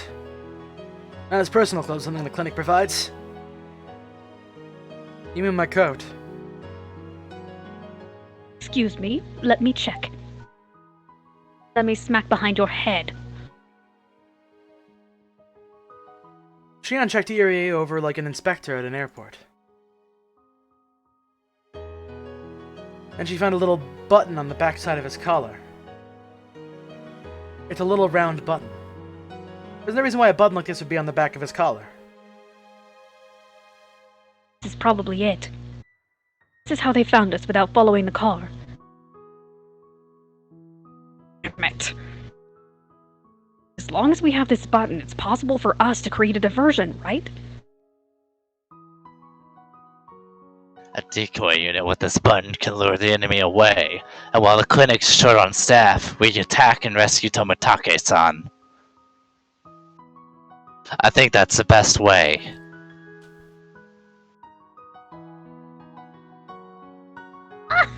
Oh. In that case, the decoy unit should bring our foes to my hills. Yeah, that area would be perfect. It's pretty vast. They will have to bring lots of men. Rendering the clinic practically empty. But we'll have no way of knowing how many will stay behind at the clinic. Mr. Tomitake is there. Probably have an appropriate number of men to guard him. In that case, we should add something they want more than Tomitake to the decoy unit. You sure, Rika? Yes. As long as I'm with everyone else in Satoko's hills, I won't be caught.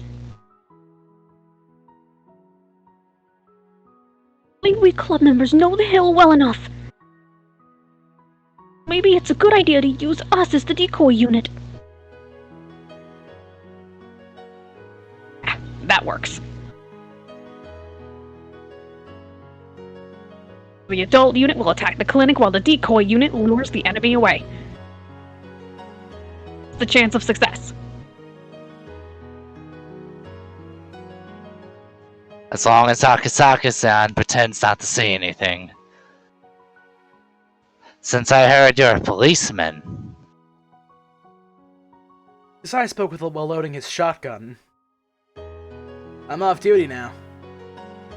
Akasaka replied while checking an automatic pistol. He hadn't used this particular gun before, but he was used to handling guns. He was prepared to fire, too. He should have memorized how to remove the safety, but he looked nervous. Have you ever used a machine gun before? No. I've only ever used handguns. Then maybe you should get used to it. Make sure you have a full magazine at all times. And have another gun, just in case the magazine gets stuck.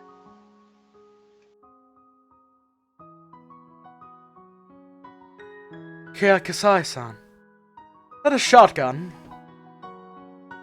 The odd number shots are slug bullets. They can suppress enemies as well as destroy walls. Holy shit, Jesus Christ. This guy's fucking packing, man. Wow, I know people who call you Shotgun Tatsu, but you really are a shotgun expert, huh? Shotguns are very deadly. Therefore, without even firing a shot, my opponents may surrender. Damn. By the way, I have some bulletproof vests. You should wear them. Kasai sounded very dependable, but at the same time he reminded everyone that the operation would be a very dangerous one. It wasn't a simple fist fight. It was a fuck fight.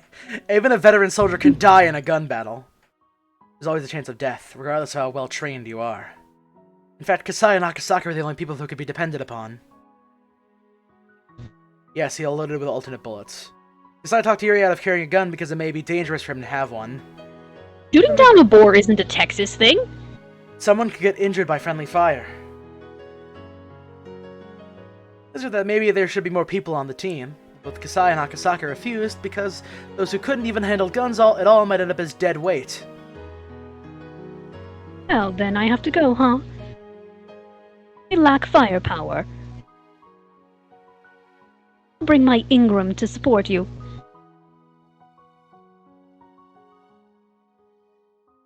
But are you okay, Shion? How's your ear? Oh, it's all better now. I'm back to normal. Sorry to make you worry. Gian? What did I just say? Huh? Huh. Of course, I heard it. Mion tricked her. Mion didn't say anything.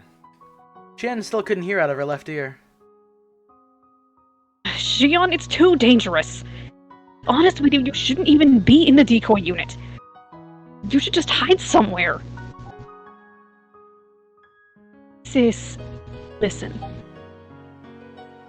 I now have a reason why I have to go to the clinic. But if I mention it, Satoko is going to want to come too. She just can't.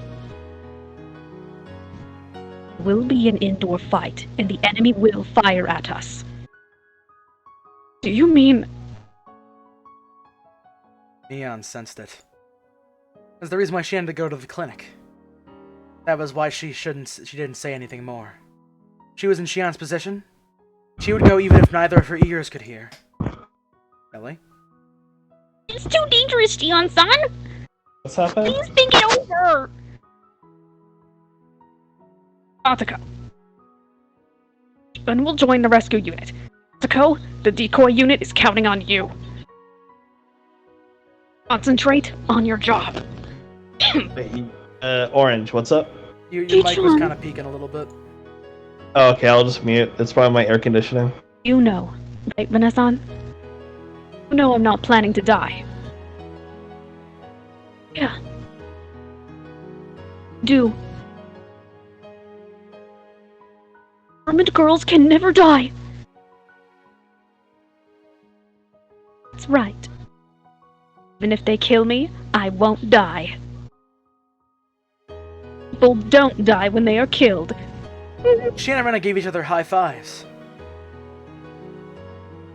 Okay, it's decided. Get moving! G. Take the button. Here you are. Luck, Riga-chama.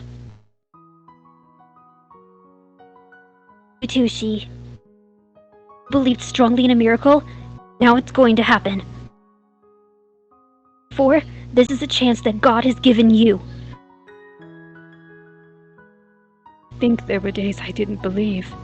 I think someone even admonished me for that. It's difficult to keep believing, isn't it? You believed. Regretted not believing, so you believed. Please cherish this day. Your strong will brought about today, and you will no longer have to suffer what you have been suffering up until now. Hey, you my sis's new friend. Don't know your name. Thank you. Yeah, think it'll go well.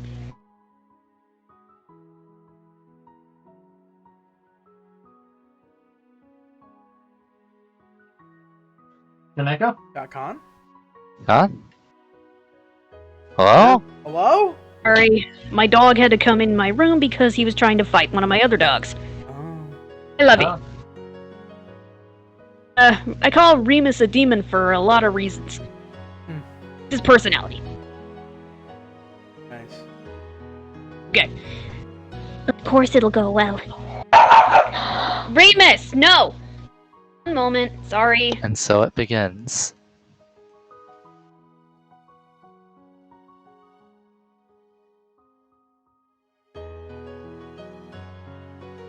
Dun dun dun dun dun dun. It's good music. Yeah. Okay, he's good.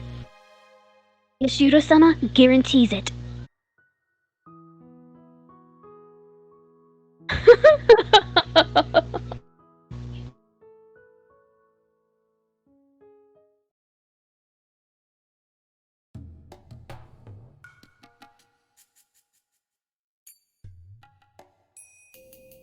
Mountain Dogs retreated and reorganized their units. They're now ready to attack again. Takano was furious at them for not being able to bring back the clinic, even though they had her in their hands. She gave an order to capture her with all the Mountain Dogs forces put together. The vehicles were at the clinic, and they were all standing by for the order to attack. Takano wasn't the only one who was furious. Okanogi was as angry as her.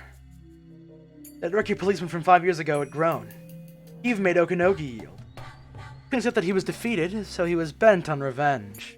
The reason why the order to attack was held off was because the signal from the transmission device on Irie was momentarily interrupted. Interpreted to mean that Irie had gone even further down into the basement. The Mountain Dogs assumed that the club members would go even further underground and try to escape by using some kind of secret passageway. That passageway couldn't be that long. They have to come to the surface eventually. The Mountain Dogs were planning to catch them as soon as they surfaced.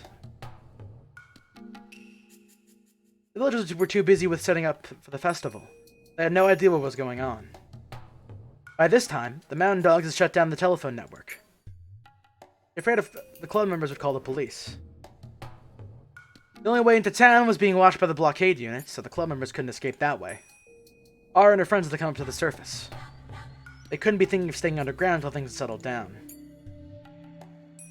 Their lifeline, Tomitake, was in captivity. They couldn't be stupid enough to think of attacking the clinic to rescue him. More than likely, they would try to escape from the village on foot. Probably to call the police to help them. Showing several cars driving around the village, and their eyes peeled for the signal of the transmitter or those on the run. Time to wait patiently. The battle returned to the starting point, and the balance of power was even again. Scheduled report from Skylark 2. All clear. They can't stay quiet for that long. We have to be patient. They'll turn up. By the way, where's the princess? In another castle, I believe. I believe she's interrogating First Lieutenant Tomitake. She's trying to talk him into joining our side. Who breathed? Joey. Oh. Sorry. At this point, that may be the only way to settle matters peacefully. Good thing we captured him alive.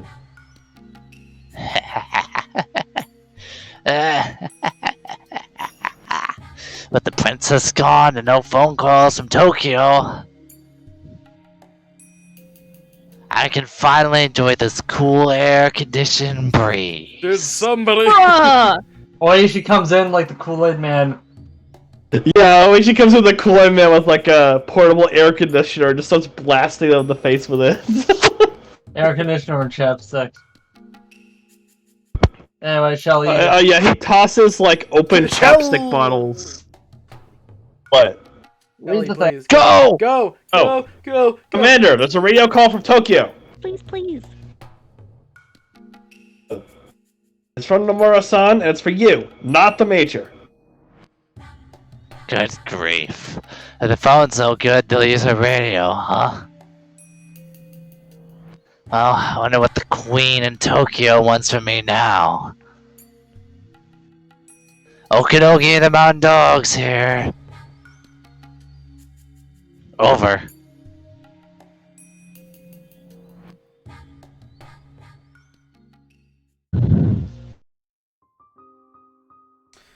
Tomitake was being held in a small meeting room. He was shoved under a desk. He was restrained so tightly that he couldn't even turn around. Takano was sitting in the chair next to the table, staring at the whiteboard. It outlined the research plan that was to be shut down. But Takano wasn't really reading it. She was just staring. Neither of them said a thing. Silence filled the meeting room.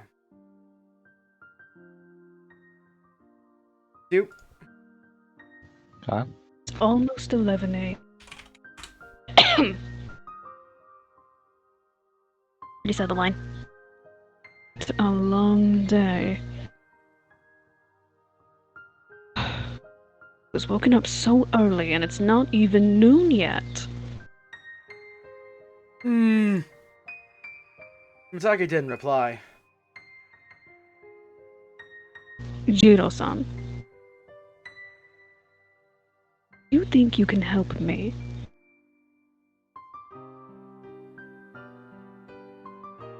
I don't need the mountain dogs. I only want you. Mountain dogs can't comfort me. Finally realized that your insensitivity is the only thing that can. Wait, what? Jiro-san, you knew that, right? Was why you acted that way, right? Thought there was no use in trying to sympathize, and you tried to comfort me.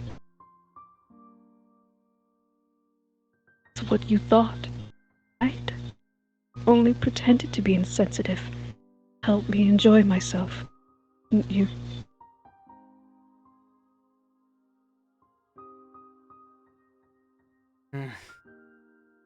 Not speaking to you as Major Takano. Speaking to you as Mio Takano. Still won't talk to me? Hostage may only give his name, rank, and identification number.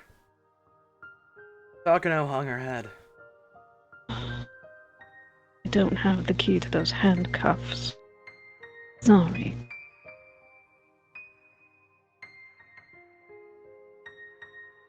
That's fine. I didn't ask you to remove them. Vicky, would you like a cup of coffee? No thanks. I don't want you to have to help me get to the bathroom in this position. It was hardly a conversation, but Takano was happy that Tomitake had finally replied. However, that wouldn't solve any of their problems. If you must kill me, I'm alright with that. I had peace when I was caught. Yeah. I was planning to kill you tonight. I'm glad you're prepared for that. Good. Then my resolve won't go to waste. Hey, don't you want to live? If you promise to join me, you won't have to die. My superiors say there's no point in keeping you alive, but I'll work something out. Who are your superiors? I don't know. The person who contacts me calls herself Nomura, but I'm sure that's not her real name. I really don't know. Well, you must have talked to her before you said to do this, right? Only talked to her a few times. When I think back, she probably just wanted to use me. But at the time, I thought she was the only person who could understand me. I understand. I know it was a time you needed someone to help you.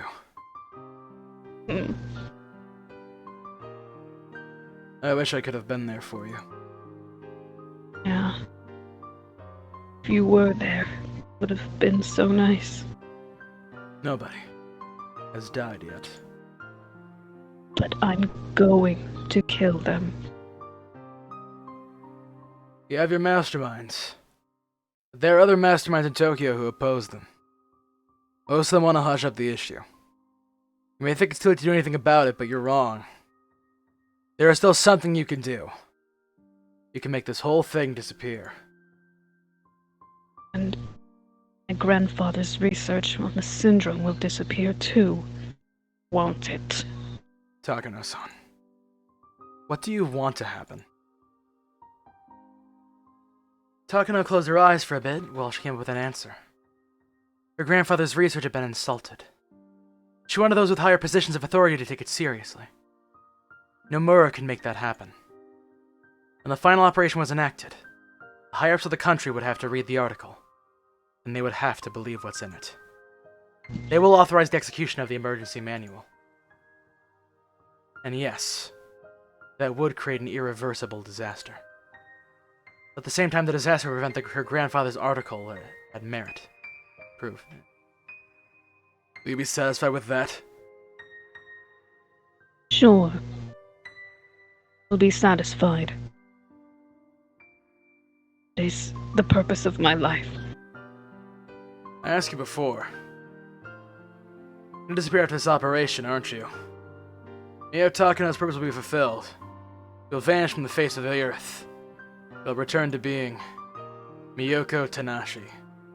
That's your real name, isn't it? How long had it been since she heard that name? Takano closed her eyes slightly. Yeah, that's right.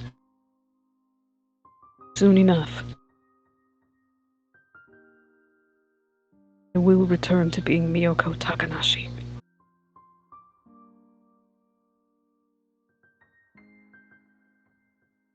Tanashi Miyoko lost her parents and was set up to an orphanage as a little girl. She died after being tortured. That's what you said, right?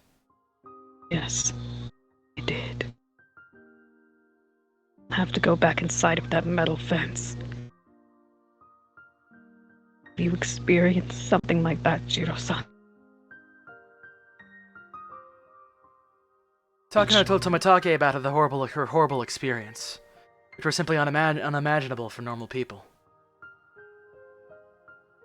I'm going to return to that place, and this time Grandfather won't come help me. So, I will die. If I was dead, I wouldn't exist here.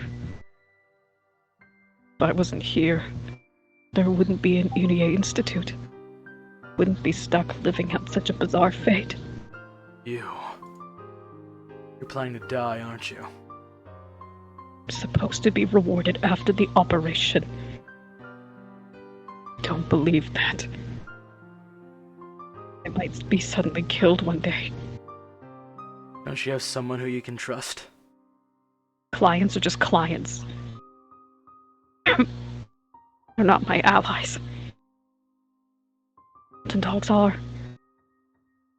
I paid them more than enough.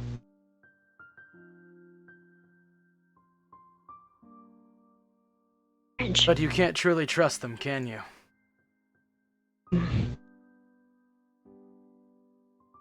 They are my allies. They caught you, trying to catch R and her friends as we speak. Helping me. But it's not the kind of ally you need right now. Right. Aren't the kind of ally I need right now. Takano paused. She paused because Tomitake had just said exactly what she had been thinking. The day Tomitake disappeared, she had been feeling restless. Takano had to admit that she needed Tomitake. Hiro-san paid the mountain dogs a few 100 million yen to be on my side. A little more than 100 million yen left. Do I need to pay you? You shouldn't think about how much it really costs to get what you truly want. It's rather a pretentious thing to say in this situation. Want me to say it's something I can't buy with money, right? Why don't you give up? You'll be able to tame the mountain dogs with your money, but that won't work on me. I want you on my side. If you want, I'll give you everything. Not just money. Do whatever you want to do with me. If you want me to lick your shoes, I will. Isn't that enough? Tomitake didn't reply. It wasn't affirmation by silence, but signal of the Takano that he had already told her everything he meant to say. And the most saddening form of silence for her. I'll make you breakfast every morning. Show up before you when we meet. I'll never make you wait just to test you. Isn't that enough? Yuro-san? Tomitake didn't say a word. He couldn't see her face under the desk, but he could sense it. He didn't have to say anything to her. Staying silent was the only thing he could do. Suddenly, the phone rang. Takano sniffled once and picked it up. This is Takano. See. Understood. Be right there. Takano stood up as she put down the phone. Mountain dogs found R. Found Irie's signal too.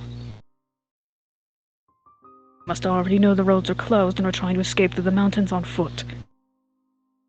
Won't be easy to hunt them there, but we're actually an advantage since there's nobody else around. Yujiro-san. I think this will be our final conversation. I wish I could have heard you say something at the end of it all.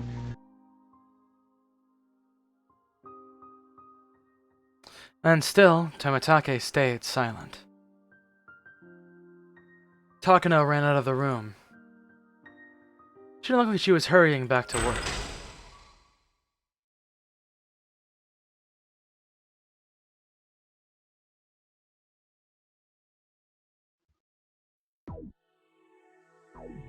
It appears that it appears that they came out above ground in the mountains. Yeah, I would like to quickly interject. Do you think we should end it there, or should we keep on going? I mean, it's almost 12.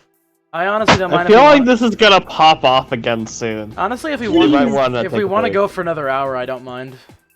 I don't mind that either. Want to Please, hit that? one more hour! I can't take this frustration All right, let's anymore! keep going then. Shit.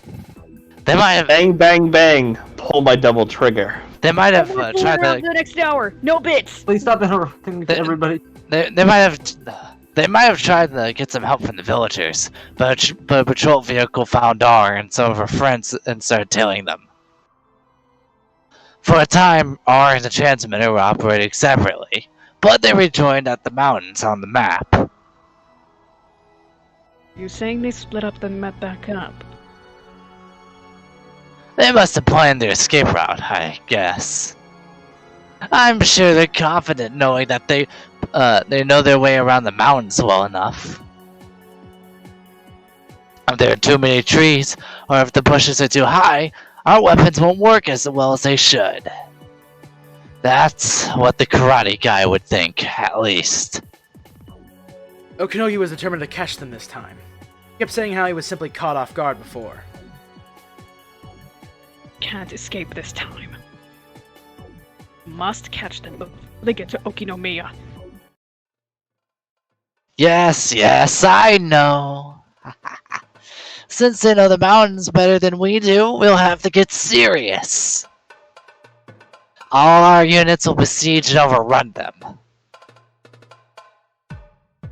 All units, did you hear that? Think of it like a soccer game. Our opponents are gonna try and score a goal. That goal is Okinomiya. Don't let them get there. The karate guy is mine, though. I will absolutely bring him down.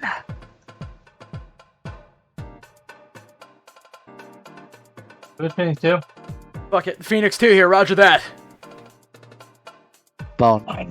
Nightingale here. Nightingale here. Roger that. Yeah. You just got I'll like, do it. Please. Skylock here. Roger that. Heron 1 here, roger Thank that. you. All units, move out! If we fail, it's game over.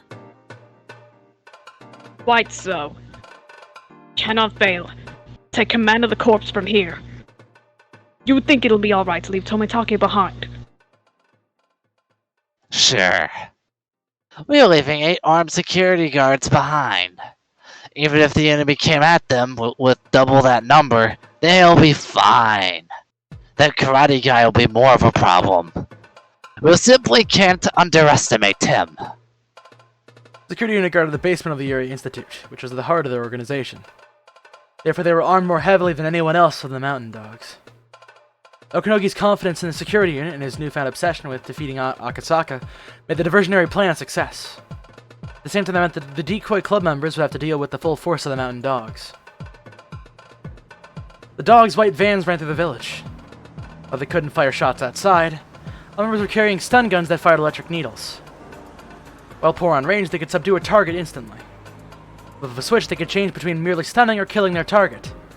The perfect weapon for people like the Mountain Dogs. Meh. They then separated into groups and headed for the mountains. Playing surround their enemies and then smoke them out.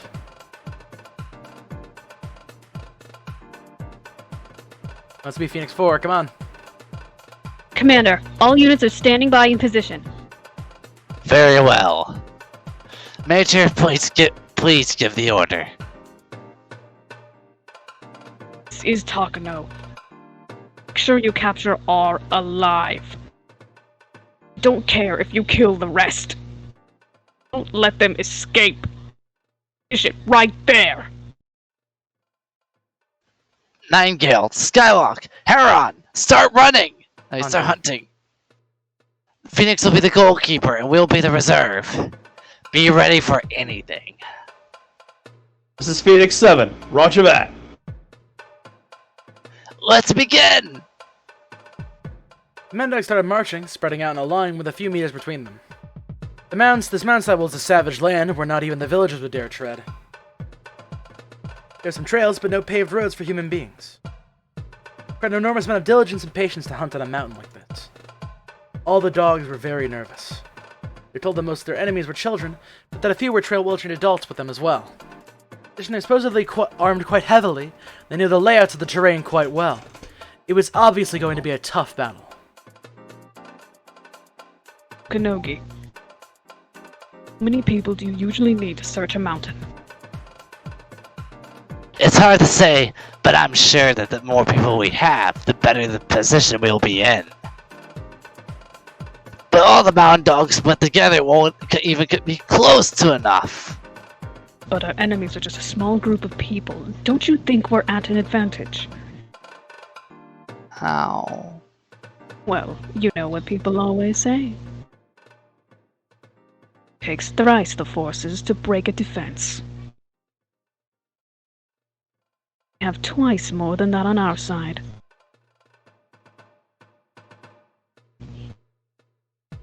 Well, if that theory works, we're talking about thousands of soldiers. It doesn't work in smaller scale battles. The U.S. Armed Forces proved in Vietnam War. Alright, so we're gonna take a quick water break. Oh, fuck my throat. If we are gonna be going for an hour longer, we're gonna take a couple minutes for people to drink one shit. second, I'll be right back. It's totally fine by me. Alright. I'm gonna put on the loading screen. You can listen to bongos and cue Battler for a minute. I'm gonna go get water too. Nice. Oh, wait, Con, what do you mean by frustration? You just want to finish it? Yes, I'm just getting antsy. I get it, yeah. You want to get in me? Plus, it's also getting really hype and exciting, and I really just want to see more of where it goes. We should have about 3 episodes worth of anime left, if that makes any, if that's worth anything. Josh, you said under 4 hours. Yeah, it's under 4 hours left. Actually, if we were fortunate enough. Yeah, but the anime is way more concise than this shit is. But yeah, finding out that Okanogi was that guy from part 4 that was doing like the battle with Akasaka, that was pretty cool. I can't Toshi was in the basement all along!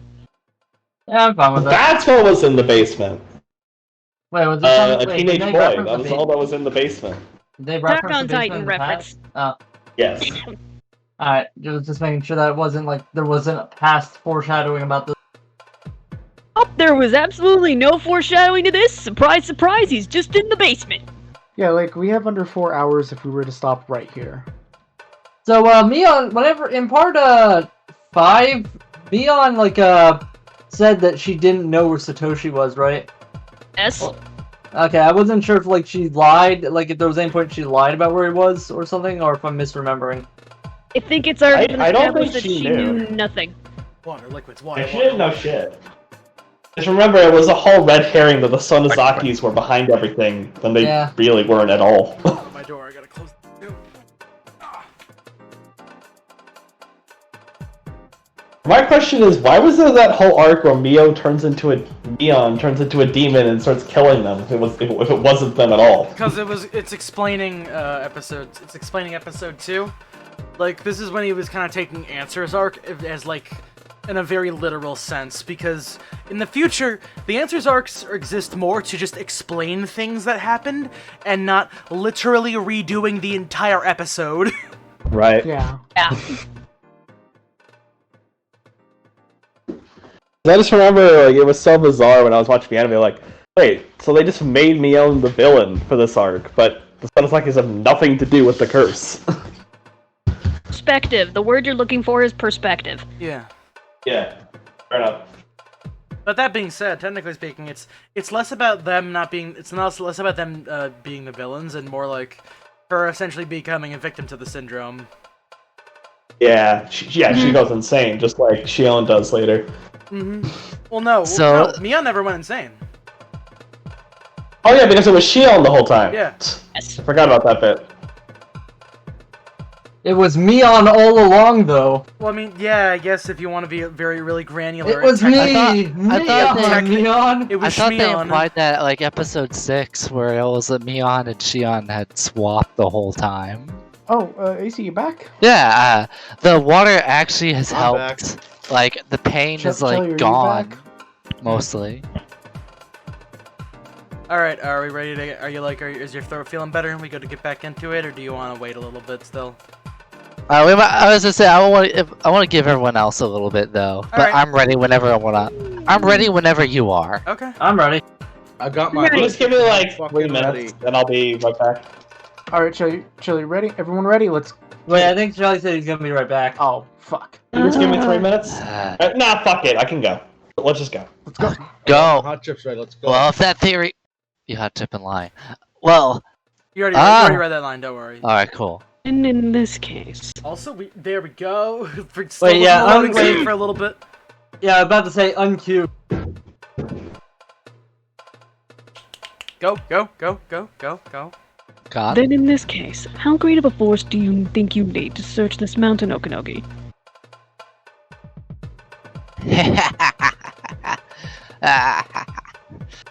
Well, whatever works, I guess.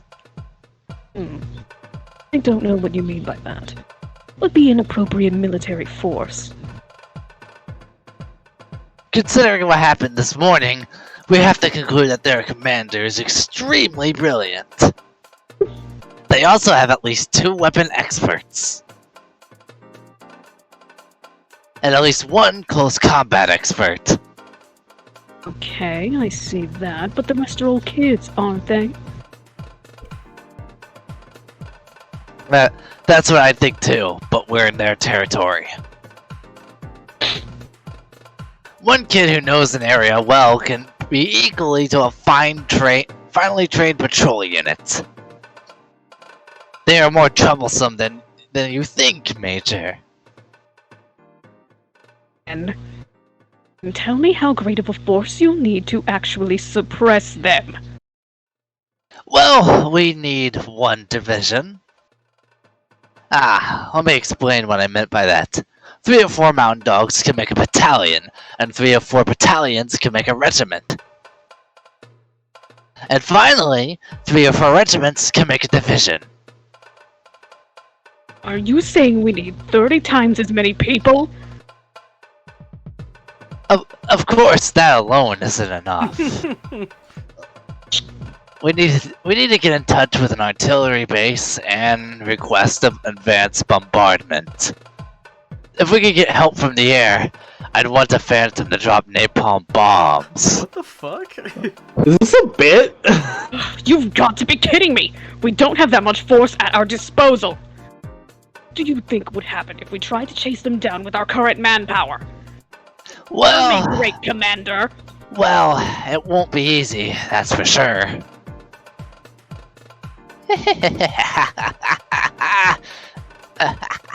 Okanogi laughed boldly. He said it wouldn't be easy, but also seemed to be implying that he was the only one capable of doing it. Although this is their territory, they just got there a little while ago. They don't have a base, and they didn't even have time to set up traps. I don't think they've had enough time to use their knowledge of the mountain to their advantage. As Taka listened to Okinogi's explanation, she felt a little anxious. When she pretended to be friendly with Satoko a long time ago, she was to tell Takano all about her mountain. Takano remembered how Satoko told her all about all kinds of traps she'd set up, but she couldn't recall which mountain Satoko was talking about. Skylark 1. Someone go! Do it! Go, go, go, go!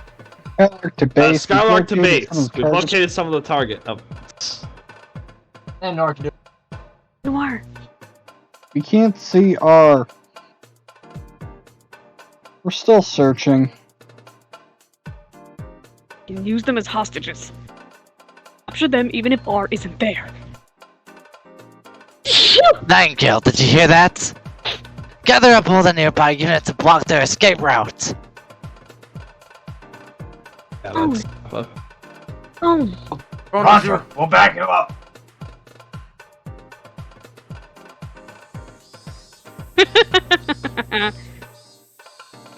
Well, of course. They'd want to cut off our escape route, wouldn't they?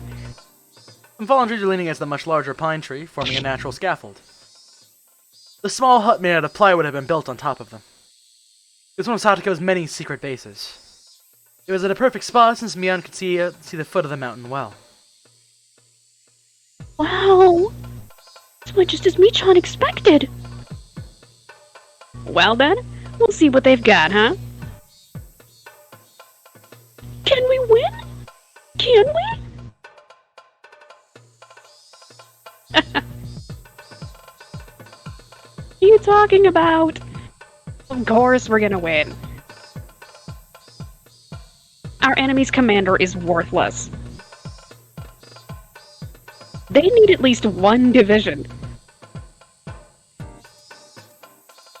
They're trying to attack us with just a single company. What are they thinking?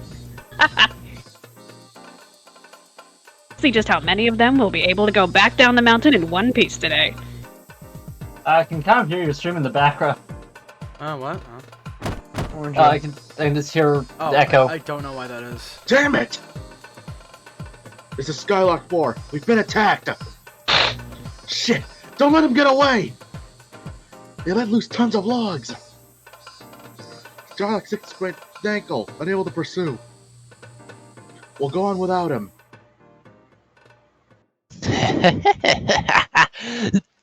Don't let them escape. Keep chasing them until the end. Don't even give them a chance to rest.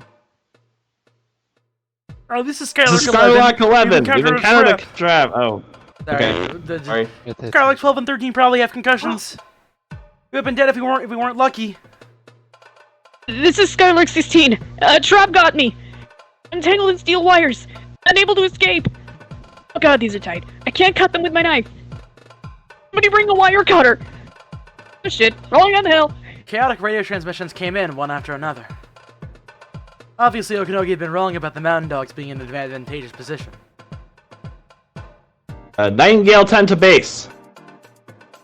These bastards disguised a trap with a well. 2 members fell in, unable to rescue them. What the fuck is Satoko's body count right now? We need help. Oh man, she's going for the buddy. Oppa! What? Stop!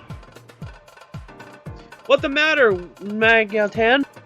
Come on, 9 out of 10. This is Nightingale 10. I've been hit. I was pushed from behind. Nightingale 9 through 11 are in the well now. Unharmed, but unable to escape. Shit! Base to Nightingale, your backup has been attacked. Enemy sees your movement.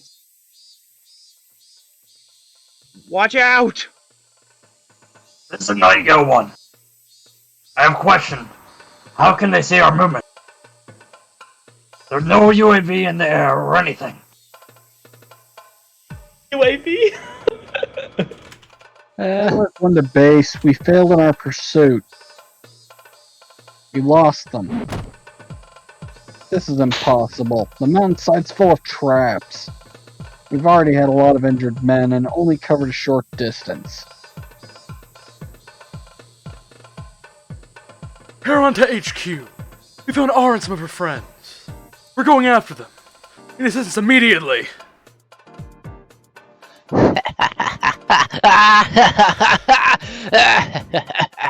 They split up, huh? Their plan is to confuse and entangle us with traps. Heron 1, be careful. They're luring you to a trapped area. They're splitting up to divert us and planning an ambush. This is an extremely advanced tactic. There've already been many other injuries. Wait, let me read that. There have been already many injuries in the other units due to those traps and ambushes. Be careful. Be prepared for anything, Heron 1. Heron 1? Heron to the base. Heron 1 is trapped. Come on, someone cut the rope. The rest of you, keep going. Don't let her escape. Nightingale 1 to base. Nightingale 7 and his team have gone silent. It's very possible that they've been attacked. Allow us to send assistance. This is Heron 5. 3 of our unit members have been knocked out by falling drums. What the hell is this? Are there more of those ahead of us? Charlie, this is you. This is Skylark 13. I was down. Ah! There's one of them now! I'll chase them down! Damn it! I'm gonna get you! Stop! Skylark 13! You can't take them down by yourself. Oh, come out, wherever you are. Come on this way. Ellie. Damn kid! Wait right there! There he is. What the fuck? There he is. Who's that? Skylark 13. You'll understand when you get older. He's No not. one! Not there. That just wasn't June? Should we tell him a little bit? You know what? I feel like we can. All right. Okay. So this here, I'm gonna explain. One person at So, a time. this is a little bit of revisionist history by Ryukishi and some of the guys who made this. Okay. Skylark 13 is a character that's in a different work from Ryukishi. Okay. Wait, what? Jelly, you have a grandfathered character now. You're gonna be voicing this guy in a different thing. And you will recognize him when you see him. I'll tell you that for free.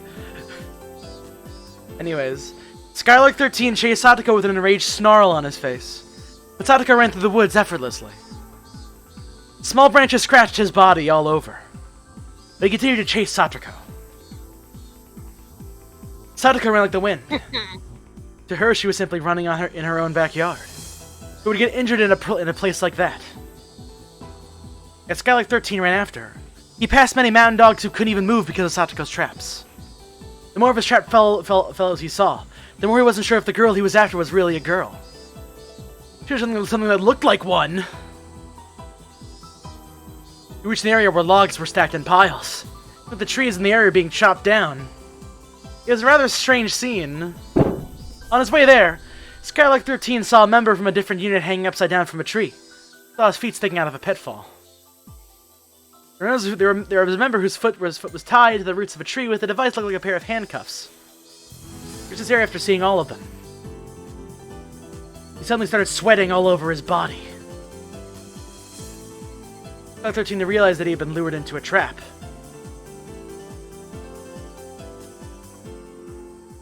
a second. Alright, hold on a second. He'd been caught in a snare. She had tricked him! The girl standing in the middle of an open area, calmly balancing on a stump. She was simply looking at him. Shit, he thought. She's trying to lure me in! Kelly. Kelly! Kelly. Kelly! Jelly! Kelly! Jelly! Kelly! Jelly! No, we lost Shit, him. sorry, We I lost had to get the dog water. I apologize. Alright. This is Skylark 13. I chased one of them to an open field. I'll catch her. I'll get her. This is Nightingale 7. I'm the one hanging behind you. That isn't a girl. That's a demon. You chase her, you'll end up in hell. Base to Skylark 13. That's enough! Wait for assistance. Sneer members are on their way. What's the matter, huh? If you want to catch me, you need to step forward about 10 meters. It was only 10 meters. If you walked about 10 meters, you could catch that bratty little girl. How does it have to take to walk 10 meters?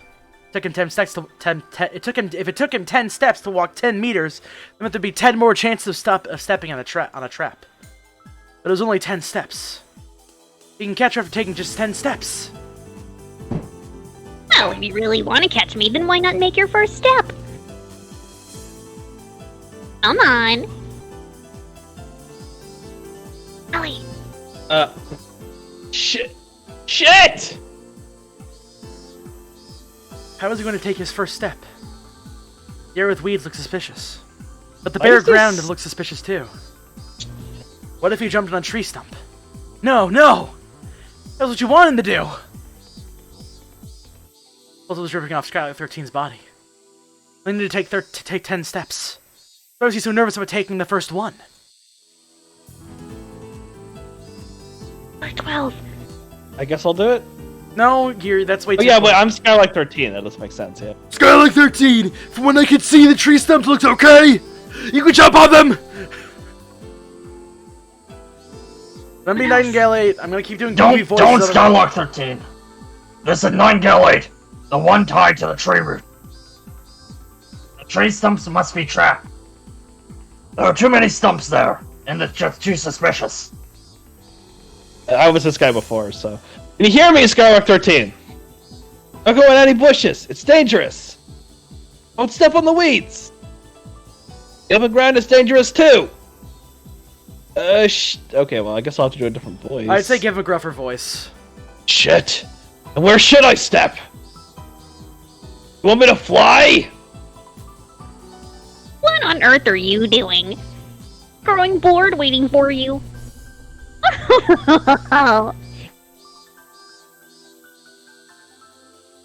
Do we have a 9? Fucking. The one who's tied up. My head is being patted by one of the targets. She says it's a trap field.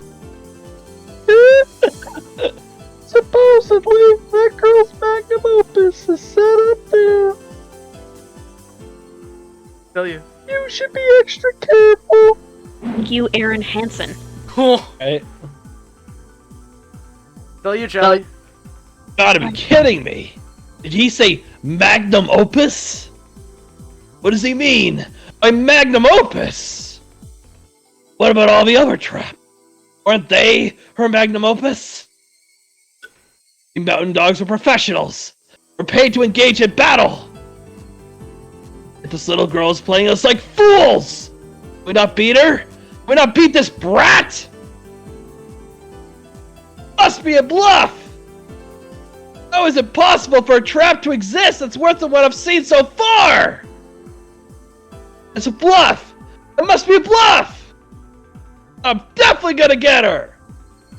Jesus. Should I start with my right foot or my left? The girl suddenly lifted her hand and thrust it. Oh, still you.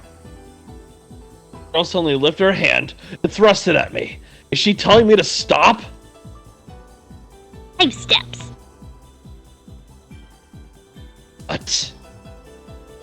take 5 steps without setting on a trap, win.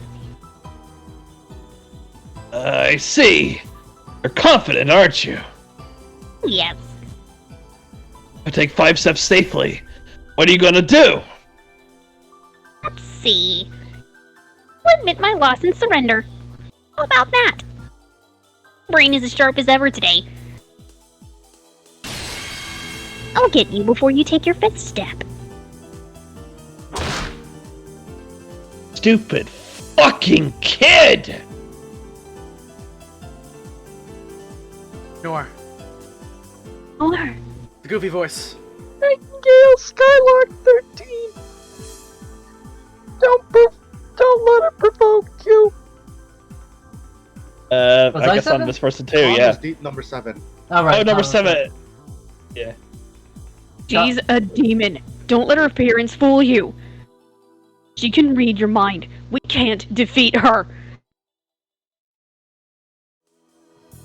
Base to Skylark 13. Don't go any further. That's enough. Nightingale's almost there. Stay in position.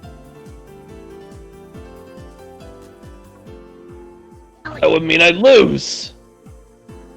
5 steps? 5 steps, you say? Damn it, I'm in then. 5 steps, right? 5 steps, right? how many times do you need to repeat it? What, are you deaf or something? Man should only say things once unless he's whispering words of love.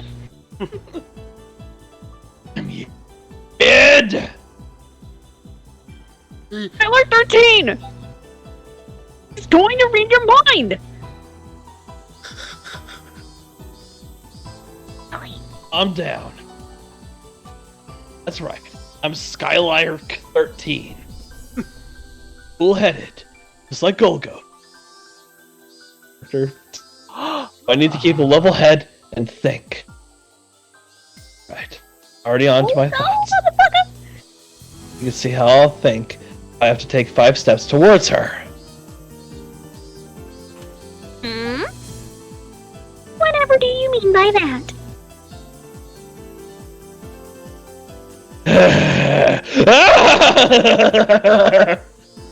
Yeah. Alright. This is what it means. I won't go forward. I'll take 5 steps backwards. What a galaxy brain. I did it. I did it. I was certain it was a trick. I take 5 steps, I win. It didn't say I had to move forward. I can go backwards too. And that's why you're done with those 5 steps. Combo breaker!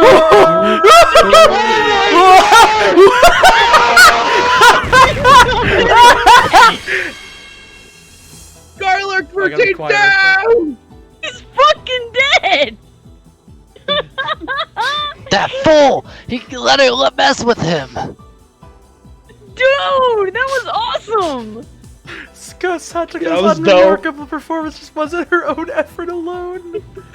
Miana mastered the geography and the enemy's formations while instructing Satoko. Satoko marked all of her traps on the map. When that map and Mian's ability to command combined, the club was simply unbeatable. You guys know anybody can clip things, right? It doesn't just have to be you. It doesn't have to be Bone. Yeah. Somebody clip that. And Hanyu, who knew about the mountains almost as well as Satoko, relayed orders from Mian to Keiichi Arena, and they prepared for the ambush. The traps didn't always activate when they were stepped on. Sometimes Keiichi and those were setting them off at the right moment. Keiichi and continued to fight everywhere according to Mian's orders. Sometimes they'd hide, and sometimes they'd attack. One by one, they eliminated their enemy. Yeah! Holy fuck. Oh my god. Satoko's traps have been taking down most of the enemies, but Keiichi's surprise attack with his bat have worked out successfully too! Keiichi's taking lives with that fucking bat. Not even the well-trained mound dogs who respond to attacks after being stunned by those traps. Humans need a little time to react. According to the research done by the U.S. Armed Forces, the average reaction time is 15 seconds. In other words, any soldier is powerless during the 15 seconds following a surprise attack. Turning those 15 seconds is the goal of their training. No matter how much they train, it will never become 0. Their radio communications actually made things much worse for them. The more they heard about damage done to their other units, the more worried they got. It slowed them down and made them think less strategically. At that point, as far as Mion was concerned, the mountain dogs were no longer a force to be reckoned with. She was successful. Bundled them all up nicely together. Ah! Oh! Nicole did it too. She finished all of them off. Got it. Looks like we got 5 more points with this one, huh?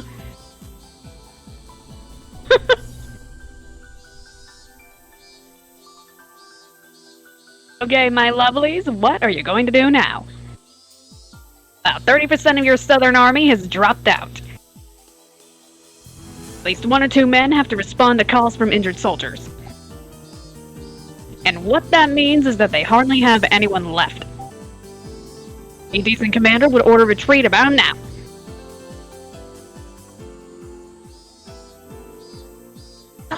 Oh, This okay, is Skylark sure. 1. We have too many injured men in our unit. We don't have anyone to continue the pursuit. We have no other choice but to give up. Skylark 1, we might have badly damaged, but we are narrowing down the enemy range of action. You might not withdraw. Maintain your front with that you got. Shit. Skylark 1 to all units. Commander's basically telling us to die. Check your supplies once more and we'll resume the march. Why isn't, like, Rika just running in one direction this whole time? Like,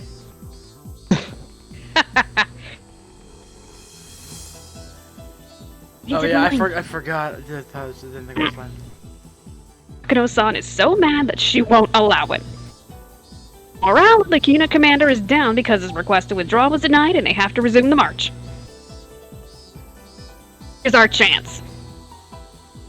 Get-chan. Meet up with Rena and lure them into Section Z. Trapped there is something else. You tell K-chan to move on to Section X.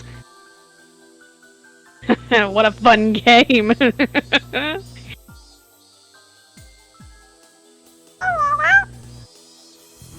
Mion is in perfect form. If she was born in a different era, her name would have been in the history books. If you ask me, Nelson and Togo are both mediocre. Like I can see this mountain inside and out. Mion's the type to display exponential ability. She's down, she's at rock bottom. She's in perfect form, it's just terrifying. That was the blood of the head of one of the 3 families of Hinamizawa. If Mina had been around for a historical battle, she would have changed history. If she were to join Napoleon, Siberia would be French territory. If she were to join Hitler, Europe would belong to the Third Reich. what the fuck? Even with all that, the Battle of the Mountains was simply We're a not gonna diversion. go further on that now. Let's move on really quickly. This is me unexpected. Everything had collapsed into chaos. The mountain dogs could think calmly. They could have realized they hadn't seen any adults. They didn't notice. Confused as they were by all the attacks they were suffering. Of course, that too was part of Mion's plan. Scale the diversion would hide the fact that there was a rescue unit going to get Tomitake. Therefore, the more chaotic the battle grew in the mountain, the better it was for the rescue unit. As I chosen us such an ostentatious method of fighting. At the same time, that was exactly the kind of fight Mion preferred. She intended just to let it be just a diversion, and to destroy the dog's main forces on these mountains. Yet, more frightening of all was our home advantage. It wasn't exaggerating to say that the theory that defenders have thrice the advantage over assailants is heavily to their advantage of location. Yeah. In that case, how's the rescue unit doing? Are they at a disadvantage because they were on the offensive? The 4 rescue unit members, led by Irie, was hiding in a bush next to the clinic. Let's go. The security Oi. camera... Uh-huh. If I narrate this section so you can give your voice a little bit of a rest from narration? Yeah, sure, fine. No big deal. Hmm? Let's go. The security camera on the side of the clinic is broken, so it's safe. You want to attack from this side? Are you sure?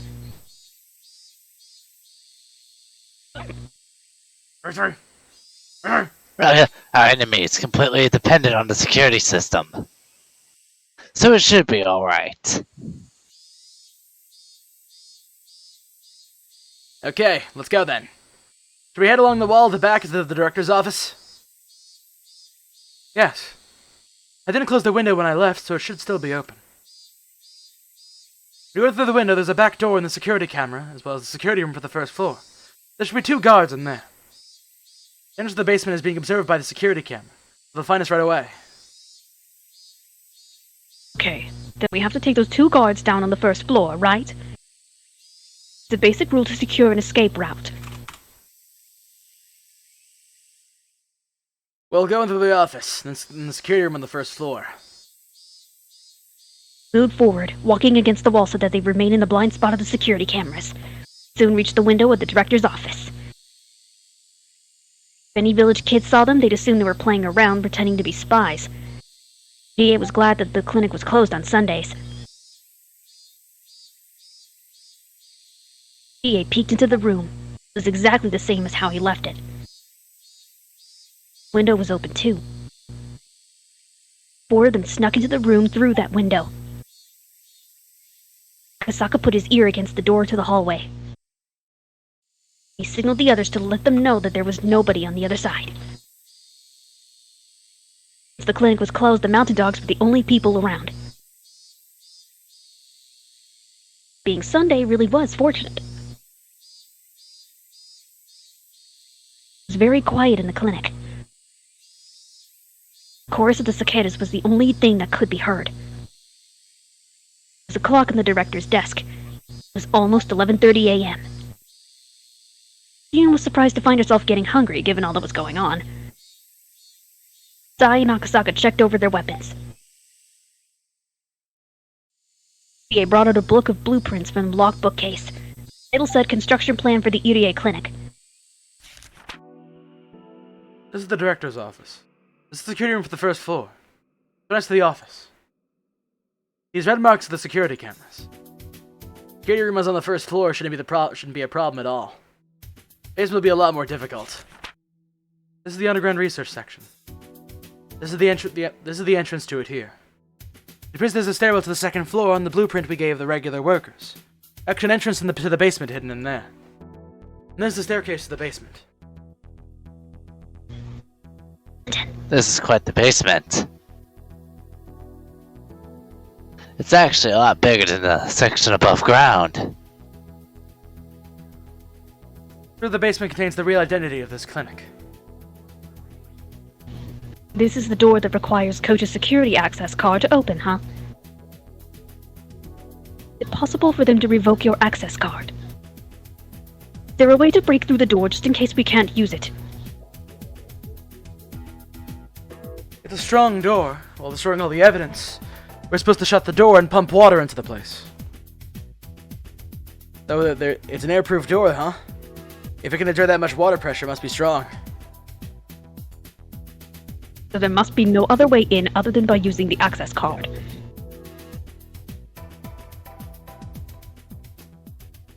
It's possible to block individual cards, but the access card that Takuno and I have are special ones for commissioned officers. These special cards require an 8-digit password set by the owner. So in practice, they can't block my card. In other words, they don't expect commissioned officers to use them with ill intent, right? But if that doesn't work, we'll have the guards in the security room or on the first floor open it. The card should work just fine. I'd have to let us use their card, though. They don't want to help. All we need is a card and a finger, right? I'd rather not do that. Let's just hope my card works. Where's the security room for the basement? It's located right next to the door. The room has air conditioning and a TV. So basically, it's where all the security guards end up gathering. After we take down 2 guards on the first floor, there should be 6 left. 6 guards, huh? We'll have to get rid of them all at once. If we don't, they'll set off an alarm. Unless we can cut the wires for it. I'm not sure where, but they must have both reserve power and reserve wiring. That's a no-go. Be more realistic to take out everyone in the security room. Are the guards armed? The guards on the first floor aren't armed, but I've heard they kept guns in the security room just in case. All the security guards in the basement have guns, though. I think they have more powerful guns in the security room, too. Since those guns are for indoor use, I bet they use the machine guns of a lower caliber. They won't be accurate when used at long range, but they're extremely powerful and dangerous when in close quarters. They had an MP5 earlier. It won't be good for us if they have several more of those. If we can take them out, the basement is ours. Ouch, where's Satoshi-kun? I'd rather not move him, but we can't leave him in the enemy's hands either. Move him somewhere safe. Maybe I need to be with him too. Which room is Satoshi-kun in? He's in a confinement room down here. He's been staying there since last year. Satoshi-kun. Look in Shion's eyes made clear her determination. Strong. Security guards who chased after Irie were in the security room on the first floor. They'd resumed their game of poker. The mountain dogs were combing the mountains, and they were well aware that the Institute continued to be in danger. Their job was to stay in that room. Besides, they were working hard on their poker game. Of course, they weren't really concentrating on the game itself. They're still both chatting about the recent car chase, and both seemed proud about what they had done. They were ordered to shoot at the tires, but they wished they had been ordered to shoot at Irie himself. Definitely would have caught him. Talked and laughed like that. People stopped being on edge, that left them all the more vulnerable. This was a perfect example. That was why it took only 2 seconds to suppress them. Put your hands on your heads! Security guards were professionals. They immediately realized the guns Aka, Kasai, and Shion were holding were toys. I already heard there was a gunfight in the basement of the Sonozaki residence. Security guards knew they weren't dealing with amateurs. Also knew they wouldn't hesitate to fire. That was why they surrendered so quickly. Bitches. The handcuffs on them already, so it was easy for Kasai and the others to restrain them. Security guards had never thought they'd be wearing the cuffs themselves. Especially never dreamed of being locked up in a toilet. Hands were cuffed to pipes behind them as they sat on the toilet seats. Mouths were stuffed with hand towels, then covered with duct tape. Shion, clearly amused, remarked on how she always wanted to do this to someone, and Kasai couldn't help but laugh. So far, so good. No challenge is the basement. Let's see us on a security camera. The camera black and white. The screen divided into 4 sections. I think so. One of those typical screens for a security camera. That means its resolution isn't that great, huh? In that case... Have an idea. Shion-san, maybe they've already suffered enough. What does that mean?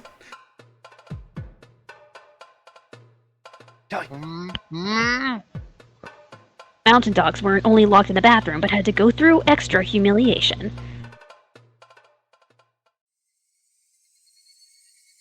Video calls continued to come in from the mountain dogs who were fighting up in the mountains.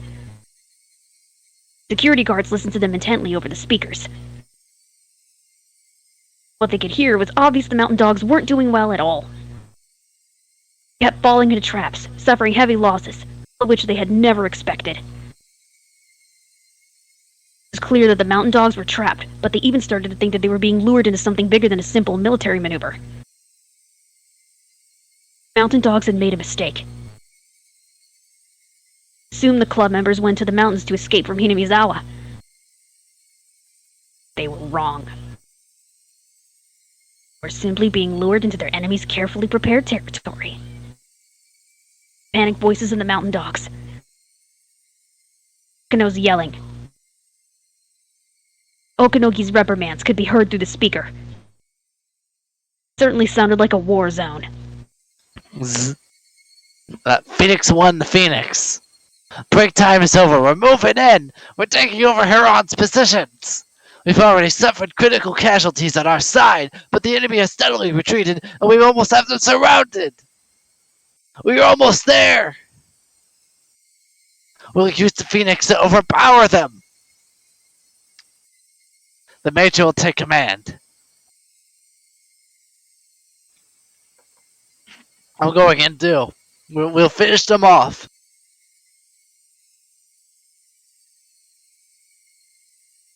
Hey, the commander's going as well. Phoenix is going in too. It's an all-out attack.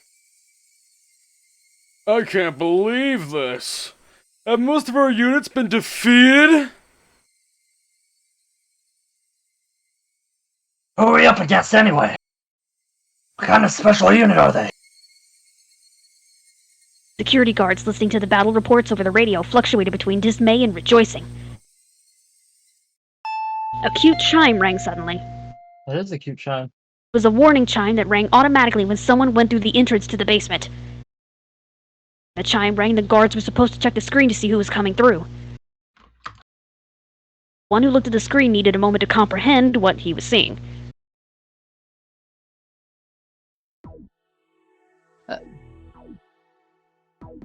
Phoenix 3. Is the right? Hey! Wait, do we have a Phoenix 3? I think I was doing it because Phoenix 4. Yeah, I know it. Yeah, I'm doing it. Hey, it's Director Irie. What? Oh, wait, am I Phoenix 4? Wait, Yeah, you were not 4 I? because you were doing it up. Alright. What? You could see the two security guards on the first floor restraining Irie and some girl. This is Director Irie, right? What's going on? I get it. Unit fighting against the mountain dogs are a diversion. We still are here to rescue Tomatake. Call the Major and let her know that we have the Director, Buzzer sounded and a computer panel displayed information about the card being used to enter. Missioned Officer Pass.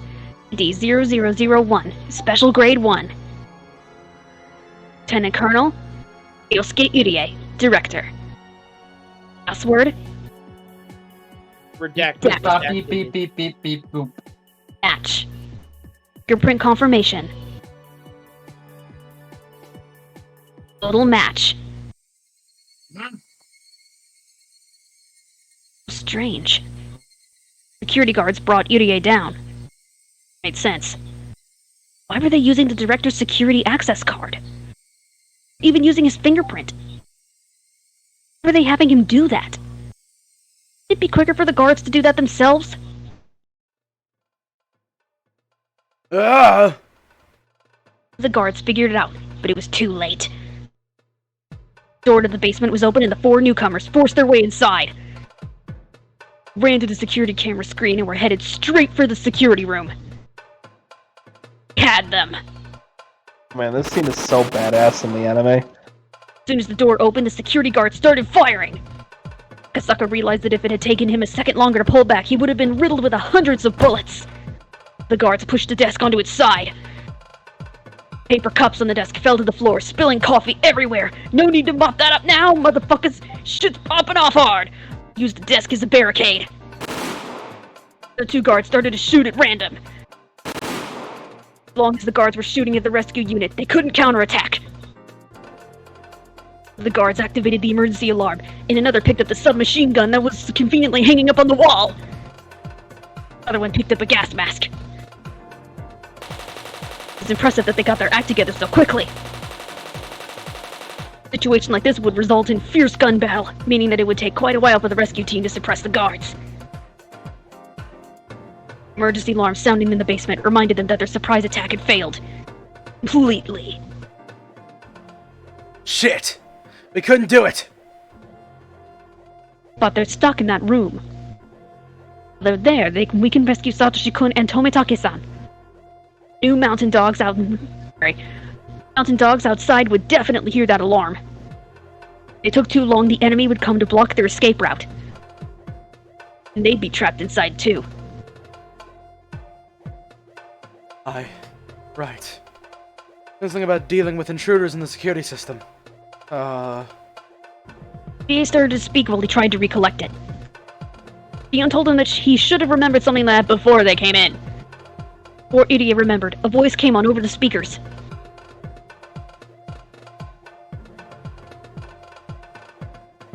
There has been an emergency in the entrance block. There's been an emergency in the entrance block. All areas in the research center will be shut down as an emergency measure. All entrance staff are to gather in the security room and put on gas masks. Please follow the security guard's instructions. Is this SCP containment breach? The gas will be disseminated automatically in the emergency area within 2 minutes. I repeat. They'll take them down and cancel the alarm within 2 minutes or we're in big trouble. I was using text voice from the Paper Mario, Willie's Paper Mario Let's This Play. also turned into Resident Evil way too quick and fast. What kind of gas are we talking about here? It's poisonous.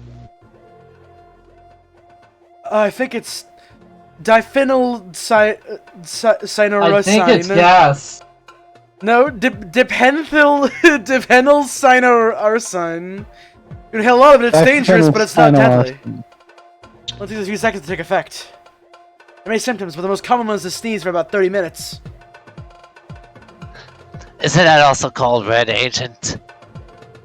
The military used to secure enemy territories.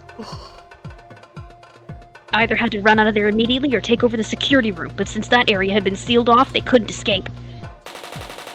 There were armed guards in the security room. If the rescue unit members even peeked around the corner, they'd be shot at mercilessly. Damn, this won't work! We can't aim and shoot in this situation! Basics of indoor combat. Spades, huh? Shit, we don't have any! The Russian will be shot at. Fuck. What can we do? Shikun is finally within my reach. Damn it! Dion pressed her forehead against her gun, gritting her teeth with frustration. Kasai analyzed the situation. He stood up and spoke. Everyone, let me handle this.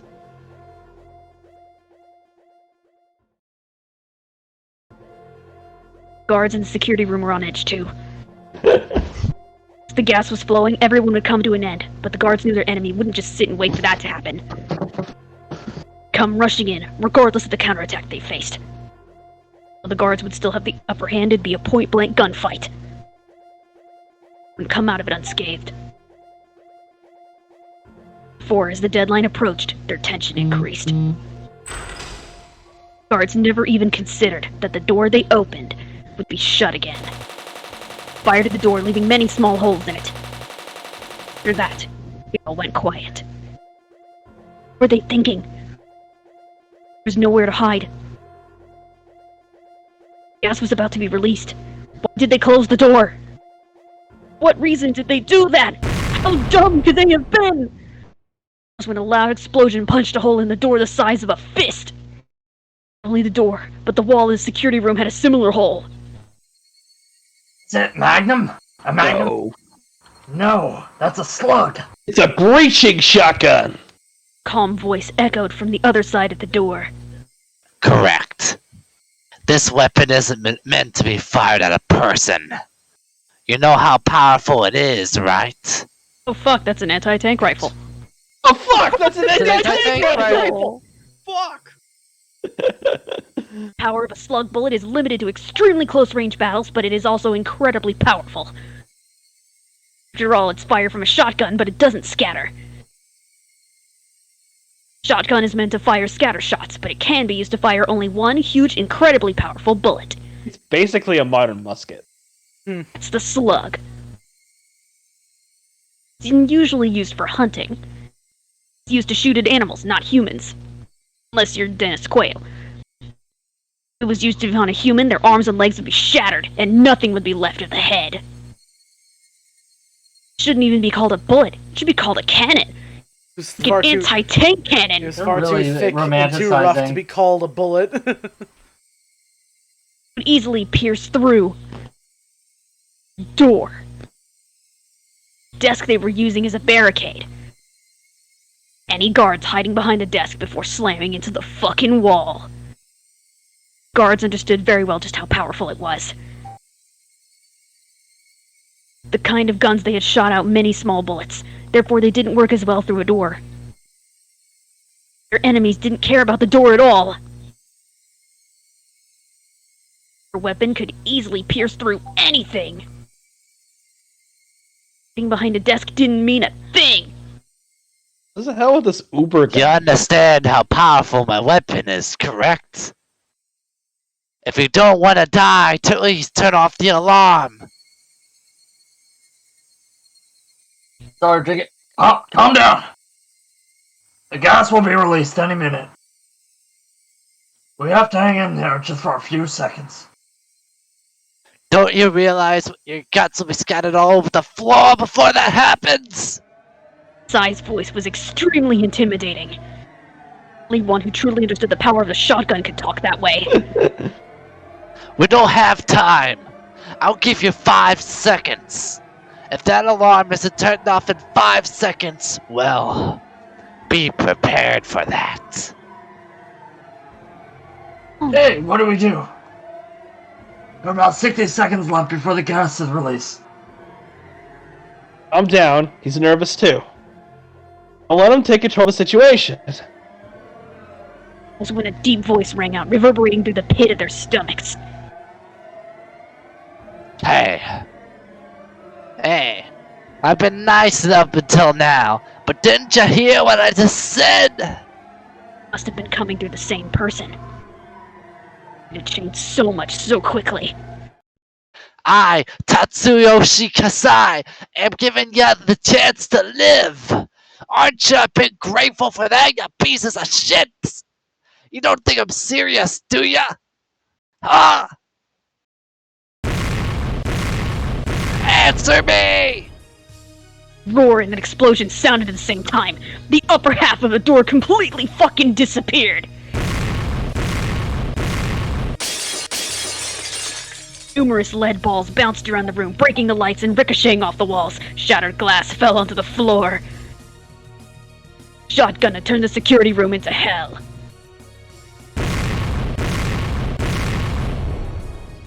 Hurricane of lead balls flew violently through the room as it scattered, shattered, and destroyed everything in sight. Guards could only cover their heads and pray for their dear fucking god.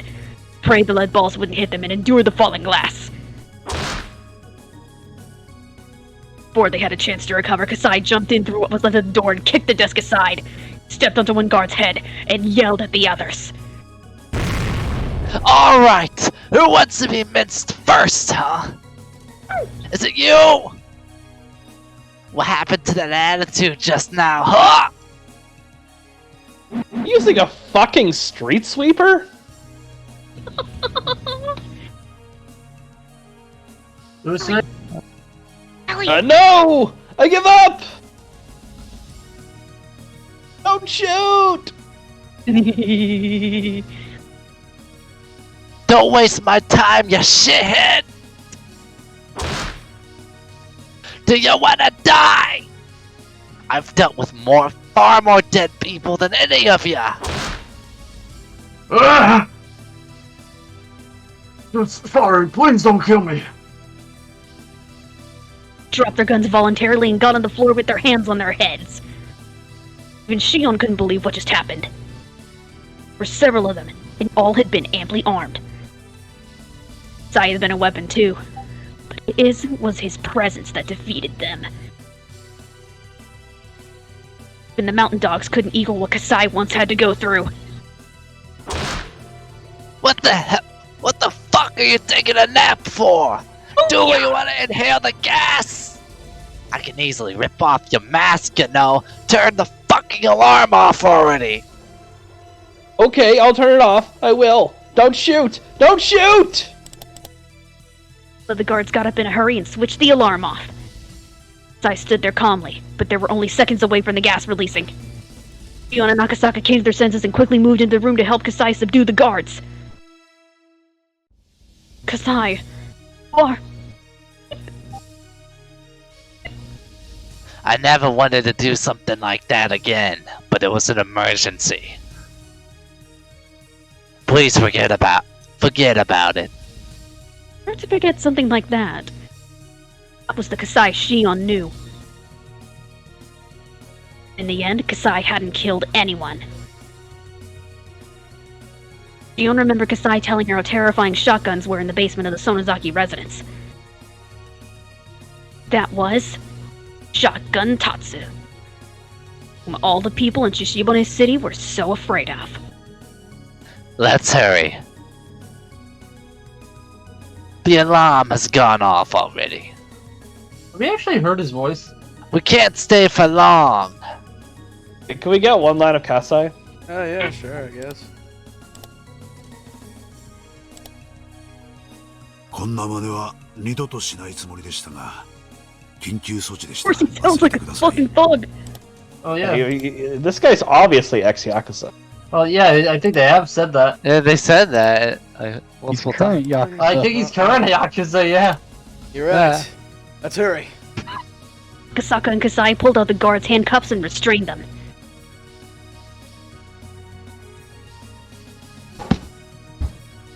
Satoshi-kun!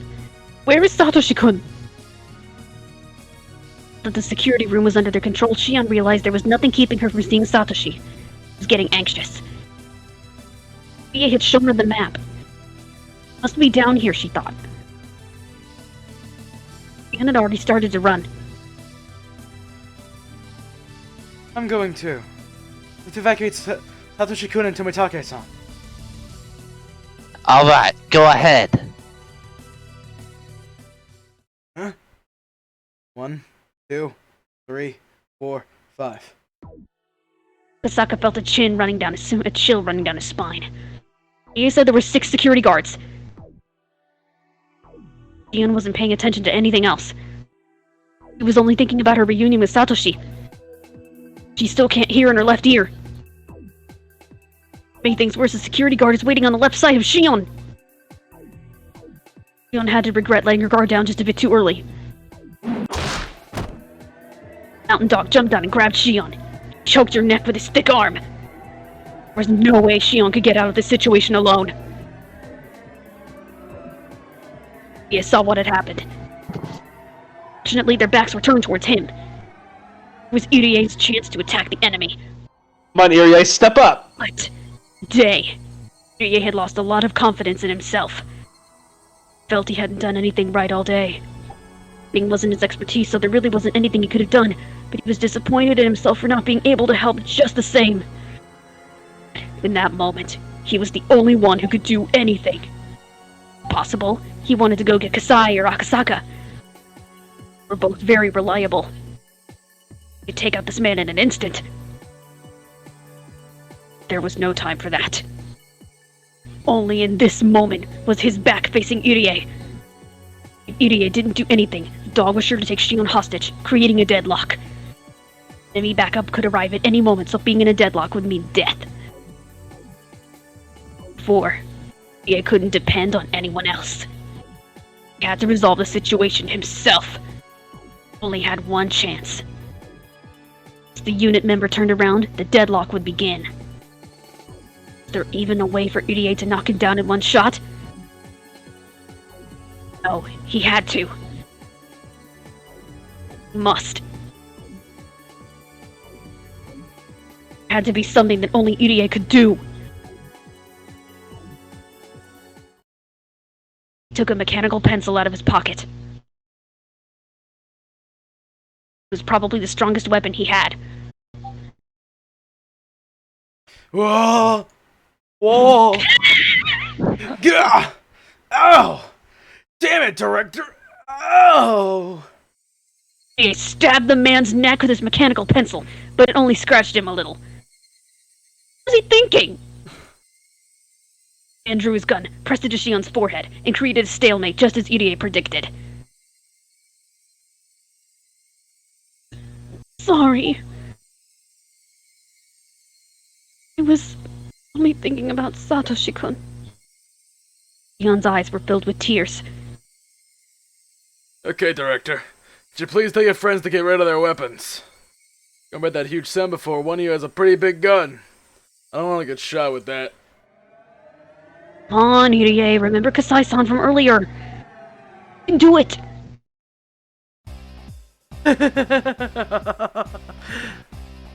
Don't make me laugh. Do you really think you can deal with me? Here? In this basement of the Irie Institute? What? Don't assume this is a regular mechanical pencil. This is actually a syringe that Takano-san developed. Do I know what was in it? Can you explain? What? If a regular person had said that, it wouldn't have worked. Irie was wearing his white coat, and the basement was his territory. He said sounded very believable. Wanted to believe that Irie was lying. He started to feel an itch on the back of his neck. H178 is a drug Takano-san created. It's a masterpiece of the 170 series.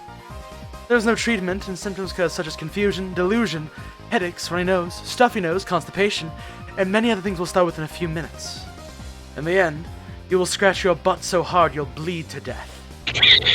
The only cure is the antidote within 1 minute.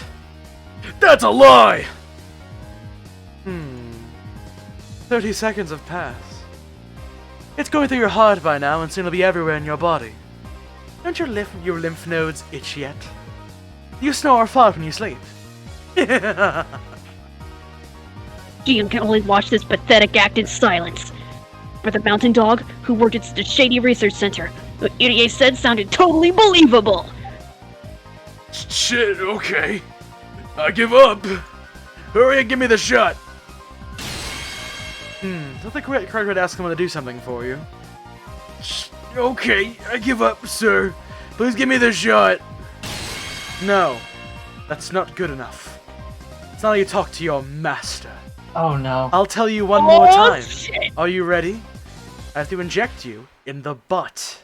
Get on your hands and knees with your pants down. After that, stick your butt by putting your shoe at your shoulders on the floor. Bite your right thumbnail and turn around. There you go. Shake your butt and beg me to give you the antidote. Oh, I hate What? you can't do that? That's sad. Ever since ancient times, maid vowed complete loyalty to their masters. I knew he would do this. Their selfish devotions create the virtues and cultures we enjoy today. But look what is happening to that wonderful Japan nowadays. What is actually happening? Youngsters have forgotten the spirit of maids. Stop, it's Tender amazing. skins that are wearing loose socks and flashy Hawaiian fashion. Oh, what happened to Japanese women of the good old days? Be careful of your excessive tanning. Take care of your skin to keep it smooth. I fucking hate you. Socks must be knee-high, of course, but garter belts are wonderful too. But once in a while, high socks are okay too, and cultivate the spirit of a maid. Come to think, Japan's forgotten all about its wabi-sabi and aesthetic in maids. The low birth rate in the age society are a result of that. The population continues to age until a matter of time before Moe Media accommodates to that. Up until now, older women's series have treated as a niche in porn shops, but eventually they'll occupy a huge corner.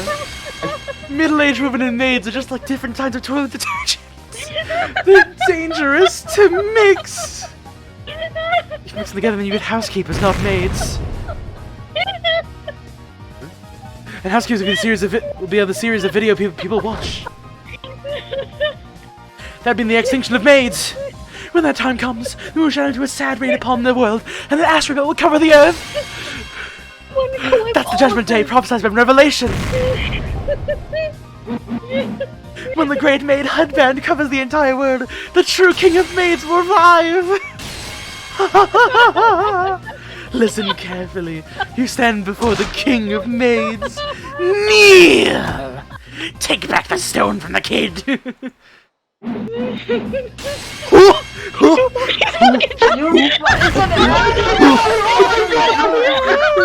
Here are the magic words.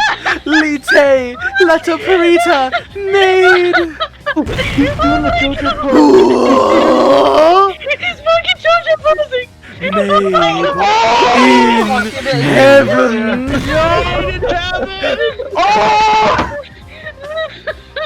Oh my god! That was definitely something.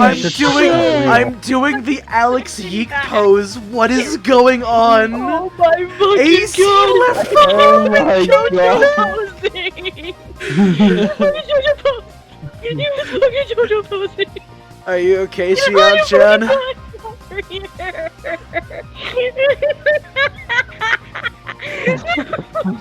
I beseech thee, somebody someone better be fucking clipping this right now. This is too long to be a clip, it has to be an actual video, or else you don't get the full thing. We just make a master cut of the Akasaka barrel thing and the maids. Alright, so can we call it, or do you guys want to keep going? No, we can call it. How much time do we got left, Joshi? Joshi? Let me do some math. Let's end on a high note today. That's it. That's the epitome. That's the epitome. I'm sorry. The epitome of So my if- voice acting career.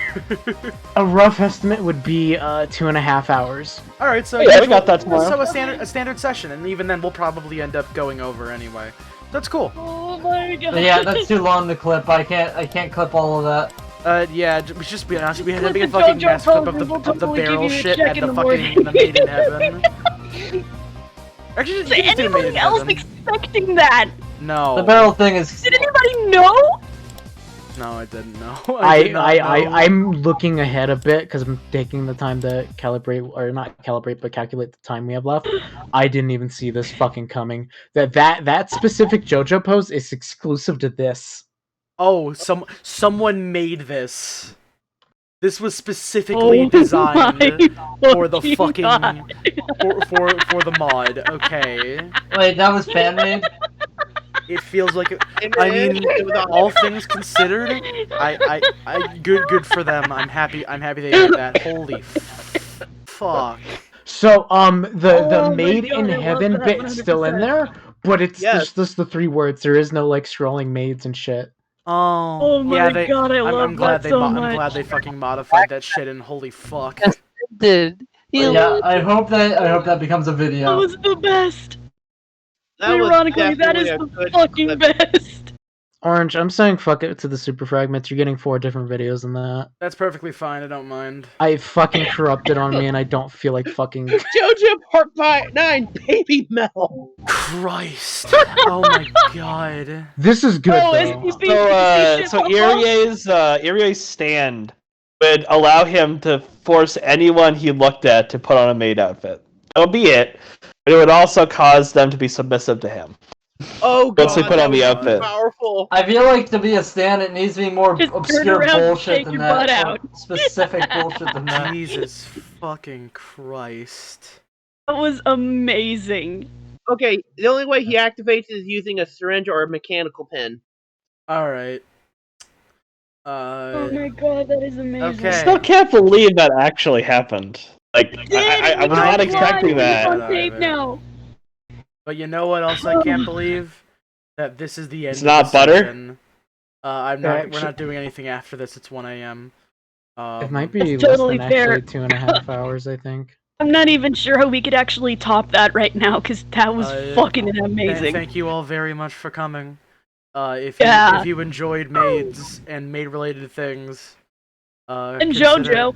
consider following. Please, please. Oh, so we are reading Nekopara. No. No!